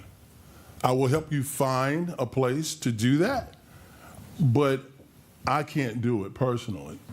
At that point, what happens? Well, I want to make sure language is important when you talk about a written document and we're going to put it into, it becomes law. So everybody needs to know exactly where they stand. And we talked about this earlier. That doesn't stop anyone from saying, you know what, I'm going to sue you for this or that. Now, just because you're going to take me to court and sue me, that doesn't mean you're going to win. What it does mean is going to be a whole lot of money spent on both sides. All right, so I want to make sure that everybody in Paducah understands that, okay, we're going to add this language, but we're going to add some more so that it's about fairness 360 around the table. Great. And that language, do you want me to present that to Please. the commission? I will. Let me say this first. You know, for me, and oftentimes as I am leading these meetings, I forget to actually express my opinion. So I decided this was really important for me to do here tonight. And it's very short and brief. But when I think about my role as mayor and our role as the elected leaders of our city, and I think about the role of city government, you know, first and foremost, the role of city government is to make sure that we keep our citizens safe and that they have the services that they have been promised by the city government. Those are really important, basic core functions of government. But the other role that I would argue is really important to city government is the safety net role. When you think about the opportunities and the privilege of us that we have here today, people have mentioned their rights all night long. When you think about those most vulnerable who do not have that protection, we were using a story earlier of someone we know that would probably not know how to navigate the process of actually filing a claim anywhere, for that matter. But to know that us as city government are saying, if there is not a service available out there that is important to us, to protect our citizens, that we will step in and serve that role when necessary. That is what we're doing tonight. That is what we're doing. It isn't about taking over rights. It isn't about not abiding by the state law. It's not about overturning anything that the federal government says. It is about looking 25,000 people in the eye and saying, we made a decision to protect you regardless. That is my intention. And I think that's a lot of our intentions. And I want to make it very clear, I am very thankful for the Dunker Show this morning, for bringing this story to light. I wish there was another side. I wish I could have been there. But I couldn't. I know that Commissioner Holland was interviewed to offer a different side of this. But it is important that we talk about this. I'll tell you what, I don't think this conversation has been had at this level in our city since I moved home 10 years ago. We have got to start talking about it because this stuff is real. And we say there haven't been claims. I know that's not the case. I know it's not. But to be bold enough to say something out loud is a challenge. Alvin was nervous standing in front of us tonight. To have the courage, once you have been discriminated against, to come forward is a really tough thing to do, and we have got to make it easy for people to do that because we need to protect them. But as Commissioner Abraham said, there's two sides of the counter. We also are doing this with the understanding that we have to protect from the abuses of this. But we can't not do this because we're afraid of the rare case. That's not enough reason for us not to do this. We have to do this because protection is our job. So having said that, the religious piece is real and important, and I think everyone up here respects the religious component of this conversation. And for that matter, Commissioner Abraham and I met with the city attorney earlier to propose a very short amendment to this ordinance to add, specifically on page 8, section 62, let's see, what is that? B. to add to the provision around religious institution, actually exempts religious institutions from this, to add in there language that considers ceremonies or other activities of those institutions as well. So what I would like to propose to the commission tonight is that we ask the city clerk to go back and add this language in so it's very clear what we're voting on, and that we will vote on this formally on January 9th. With that amendment in writing so that we're clear what we're voting on. That's what I would like to propose tonight. And I just want to make sure that if you look at that bottom part of page 8, it talks about the, what, you got it, where is it? 8, you want it? Yeah, let me see that. Thank you. What we're referring to, the previous section, 58-62, in regard to sexual orientation or gender identity, shall not be applied to a religious institution or to an organization operated for charitable or educational purposes, which is operated, supervised, or controlled by a religious corporation, association, or society. Now, the language that we talked about that we're adding, this, I hear this, but this doesn't say anything about my baker shop. This doesn't say anything about my private business. And that's what we talked about. I don't want to create an ordinance or add language to an ordinance that will uphold a particular group's rights, but at the same time, shut me down on the other side of the counter. So if we want to be fair, let's be fair, let everybody understand what's going on. And again, that does not mean a person can say, you know what, I'm taking you to court. Okay, then we'll play it out in that arena. But I want to make sure that that language is put in there for those specific reasons. May I ask what exactly the language? Do you have that? Is that what you've just read? It was adding 2 words. Do you mind, please? Yes, to be clear. Mr. Abraham, in discussion with the mayor, he had put down the amendment and he asked that it be read directly. And it would state that a business must not be forced to participate in a ceremony or an activity that would violate their religious beliefs. I kind of think the ordinance covers it, but I think he's right. We can be more specific. And by being more specific, it will cause less confusion in the future. So his recommendation is a good one. And what we're looking at now is... Dave, can I ask you, can we vote on this tonight, or?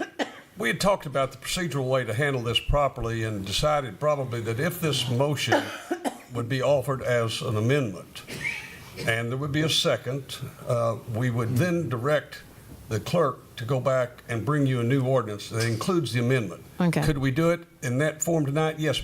But I always prefer that you all are able to look at the actual wording of a document rather than trying to proceed on somebody's verbal, because the verbal gets interpreted several different ways before it ever comes out. I want you to see the document as amended with the actual wording, following exactly what Richard had. But the and wording plus is what you just look the at. addition of ceremonies and activities. Yes. Which adds, I want to make sure I get this right. It adds a layer of protection for the business. Well, it's as for the churches, basically. For those that have the religious, this comes under the religious organization. exception. Just and it under- would be for their ceremonies and their procedures. City Attorney, if you would indulge me, would you read that once again and listen to what the language says? It says this: can the amendment be put in the wording that would state that a business must not be forced to participate in a ceremony or activity that would violate their religious beliefs? That says a business. And we're looking at putting that under the religious area. And if you get into a business, I don't know what business ceremony is exactly. I'm not clear on that. And you offered that, Commissioner. Maybe you can help us on the ceremonies that businesses might have on that. Well, again, I'm looking at what's and it's been referred to here as what's going on in our country presently. The intent, and I think motive and intent is very important when we're putting together a document that's possibly will become law. So what's the intent? The intent is that a private business owner will not be pressured or mandated to do something that goes against his or her religious beliefs. Okay. That's the intent. Now, you got the law degree, hook that up, right? Well, I tell you what, I understand where you're going, and how about this? We will draft that particular wording and circulate it to the commission. Okay. And let you all see that, and then you would see it in whatever appropriate form I finally get it in, and you all would see that when it comes up with the amendment next time. Can I clarify one thing really quickly? The take the case in Lexington. There was debate within the community, and the Human Rights Commission could have found the opposite, and human rights commissions and other organizations across the country. When you have a public accommodation and the debate, there are attorneys getting paid way more than me to debate this right now, but it's, are you saying I won't bake your cake because I'm a member of the gay community? That would fall under this ordinance. Or are you saying I won't bake this cake because I have to express myself in a way that violates my religious freedom? That would not fall under the ordinance. So if our Human Rights Commission came and the baker or t-shirt maker said, it's not about the group, it's about the message that I don't want to express that violates my sincerely held religious beliefs, our Human Rights Commission would be under full and proper legal authority to say, okay, that's fine, there's no claim here. Yeah, I think the language is important, though. No, that's what I'm saying. They could find that. They could say, now we can't, because this is a debate at the state level, we could all debate this right now, and the state Supreme Court or the United States Supreme Court can come down very soon, and there's going to be a moot point. But the decision, our Human Rights Commission could say, as long as this is a message that you don't want to express that doesn't violate your sincerely held religious beliefs, and you are not discriminating against the group, that's fine. There would be no claim there. In the current version. In the current law, without any amendments. Protecting what you are asking for. Yes, the Human Rights Commission could say, we will not violate this person's religious freedom of expression. All they're doing is expressing themselves, not discriminating against the group. And that would be fine under the current ordinance. Right, Dave? Yeah, I think so. Yeah, and this question came up back. So by adding that language, how does it hurt? Well, I think that it's a level of confusion because you're talking about businesses under religious organizations. No, I'm talking about You're talking businesses. about all businesses. I'm talking about private business. John Williams, that's a real person. I just threw that out there. I just came out there. Richard Abraham. John Doe, Richard Abraham, whoever has a private business, and he's not all about the bottom line. He has some convictions about some things. The store down the street will accommodate whatever anybody wants to do. They don't think the same way. You bring it to my shop, you know how I feel about certain things, and you bring it, and I'm not doing it. I'm not rude about it. I can't do that. That's who I'm talking about. And that's what the language, is the intent of the language that I had the city clerk forward over to the city attorney. So not just a religious organization, but a business. And that's what I'm saying. If that business owner said, this is about my freedom of religious expression, not denying public accommodations to a group, they would not be in violation of the ordinance as it currently stands without the amendment. I would like the amendment. Okay, because the amendment's not going to clarify that. We can't help, because there's no way to direct that sort of decision-making, right, Dave? It's very difficult. I don't know how you can enforce it. You can't. We would be expressing, we would be trying to occupy a field that hasn't been clarified. We can't direct that sort of, there's no enforceable way to direct that. Do you see what I'm saying? One of the things that was Help looked me out at, here, Dave. I'm trying to. What you're saying. one of the things that was looked at in the case, I believe, of the Supreme Court, or was filed as part of the briefs and things, is that some person of a particular persuasion comes in and says to a bakery, I would like a cake, just a plain white cake. Mm-hmm. Fine. Let them cook them a plain white cake. But if he says, I would like to have it decorated on top with people doing certain things, then he can say, I'm sorry. That is against my religious beliefs. Right. And I don't have to indulge in that. And that's the line that we're trying to work, that you can come in and you can get your ordinary services like anybody can, But when it starts getting over into the area of maybe the expressions I was using, then somebody can say that's against my beliefs. And there are people that have very deep beliefs against that kind of thing. So in Lexington, if they'd come and asked for plain white T-shirts and said no, You based got on it. the group you're a member of, we won't sell you plain white T-shirts, then that would be a violation That's of right. public accommodations to a certain group. When they said we want you to put a message on the T-shirt, Mm-hmm. that became an expression of religious freedom. That became the issue. And there was debate within Lexington Oh, yes. community, and the Human Rights Commission could have very easily have decided the other way, and we will see how it plays out in the courts. But as the law currently stands, as this ordinance sits before us, if you bake a cake in Paducah, if you print T-shirts or posters or you put any sort of expression into this and you feel like somebody is asking you to express yourself in a way that violates your sincerely held religious beliefs, that does not fall under this ordinance. As long as you are not putting people in a group and excluding them from public accommodations because of their membership in that group, that's fine. No amendment is needed. Well, words are important, and these are the words currently on page 8 at the bottom. It says, religious institutions, that's not a bakery, organizations that operated for charitable or educational purposes, which is operated, supervised, or controlled by a religious corporation, association, or society. That is not a sandwich shop. Right, it's not, because that's not the part about public accommodations. Help me out, Dave. That's correct. And your point is to expand it so it's clear that that business is protected.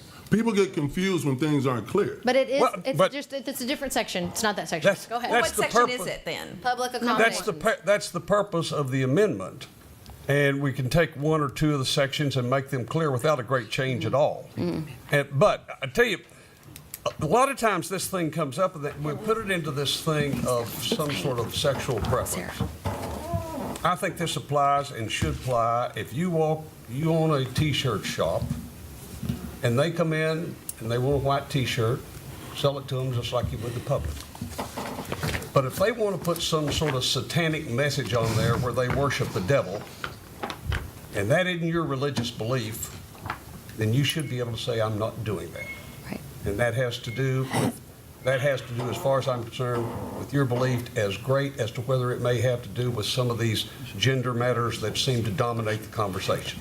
And wouldn't that be handled under the public accommodation section, It not would. necessarily the exemption for religious organizations? Yes. Well, So where we're going to propose to add the amendment, we got to wrap this up. because Okay. We're going to go into the weeds so far. We got to move forward somehow. So what we're thinking is, if it's needed to be clear, to be more clear, Sure. to put this into the section it belongs, Yes. okay, then we shall do that. Yes. If you think that is necessary to make it clear. If that's what you all want, and that's the amendment, there may be a couple of sections that have to be tweaked, To fall just so they're suit. not in conflict. Right. And we can do that. Should we vote This on is the- not a hard the job to do from a amendment? drafting standpoint. Right. I'm wondering if we should consider a vote on the amendment tonight to know if we just need to move forward with the ordinance as is. It's really at your all's pleasure. So we can vote on the amendment, but then table the vote. I think if we vote on the amendment and it's a go, Well, if you Then- vote on the amendment, I can tell you what the amendment is. that's true. That's right. That's the And you point. really need Yeah. to see the amendment. Now, if you're Yeah. comfortable with it, you can direct Yeah. the clerk to just table this matter. Yeah. Bring it up at the next meeting with the amendment. Yeah. Well, there was no second, right? There was a second, wasn't there? There was a second on the I haven't made the original motion yet for the amendment yet. Not for the amendment. Richard. There- Right. Right. Yeah. Well, you're not motioning for the amendment, you're just motioning to table. Well, there wasn't even a motion made for the amendment yet That's true. that I understood. Yeah.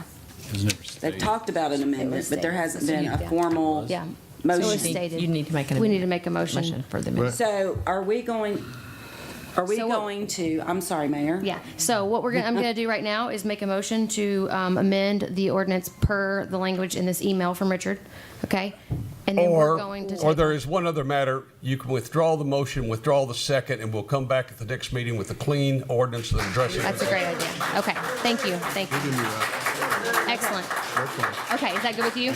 Okay, great. Okay, so All we're right. going to withdraw the motion. So we're withdrawing For the tonight. motion for tonight to add the amendment with clean language.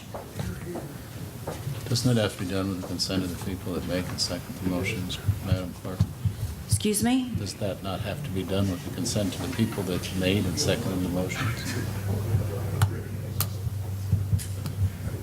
Okay, he's asking if the people who made and seconded the motion, if that has to be made with their consent To withdraw. to withdraw it. Who made the second? I did. Would you Didn't you make the motion? Do you withdraw the motion? Yeah, I made, withdraw the second? Do you withdraw the second? Okay. sure. And withdraw the motion? Let the For meeting tonight. reflect. Yeah, for tonight, right. And table it till the next It meeting. sounds will be brought up at the next one, and quite obviously will be. That's right, good, okay. Okay, so do I need to say Commissioner Wilson Withdrew. withdrew the motion So did Commissioner and Rhodes. Commissioner Rhodes is in agreement to that and seconds it. And then we're going to vote on that, correct? No. Okay, No. we just put it in Yeah. the minutes. Got Just goes it. away. We'll just have another ordinance. That's right. All right. Okay, thank you very right. much. Let's move forward. This is getting late in here. Commissioner Wilson, you I have have it. approval. I move that the Board of Commissioners introduce an ordinance entitled, "An Ordinance Authorizing the Mayor to Execute a Contract Between the City of Paducah and American Federation of State, County, and Municipal Employees, AFL-CIO Local 1586." This ordinance is summarized as follows: that the mayor is hereby authorized to execute a contract between the City of Paducah and American Federation of State, County, and Municipal Employees, AFL-CIO Local 1586, which will expire June 30th, 2021. Second. Thank you much. Do you have a quick presentation to give us an overview? Very quick. Thank you very much.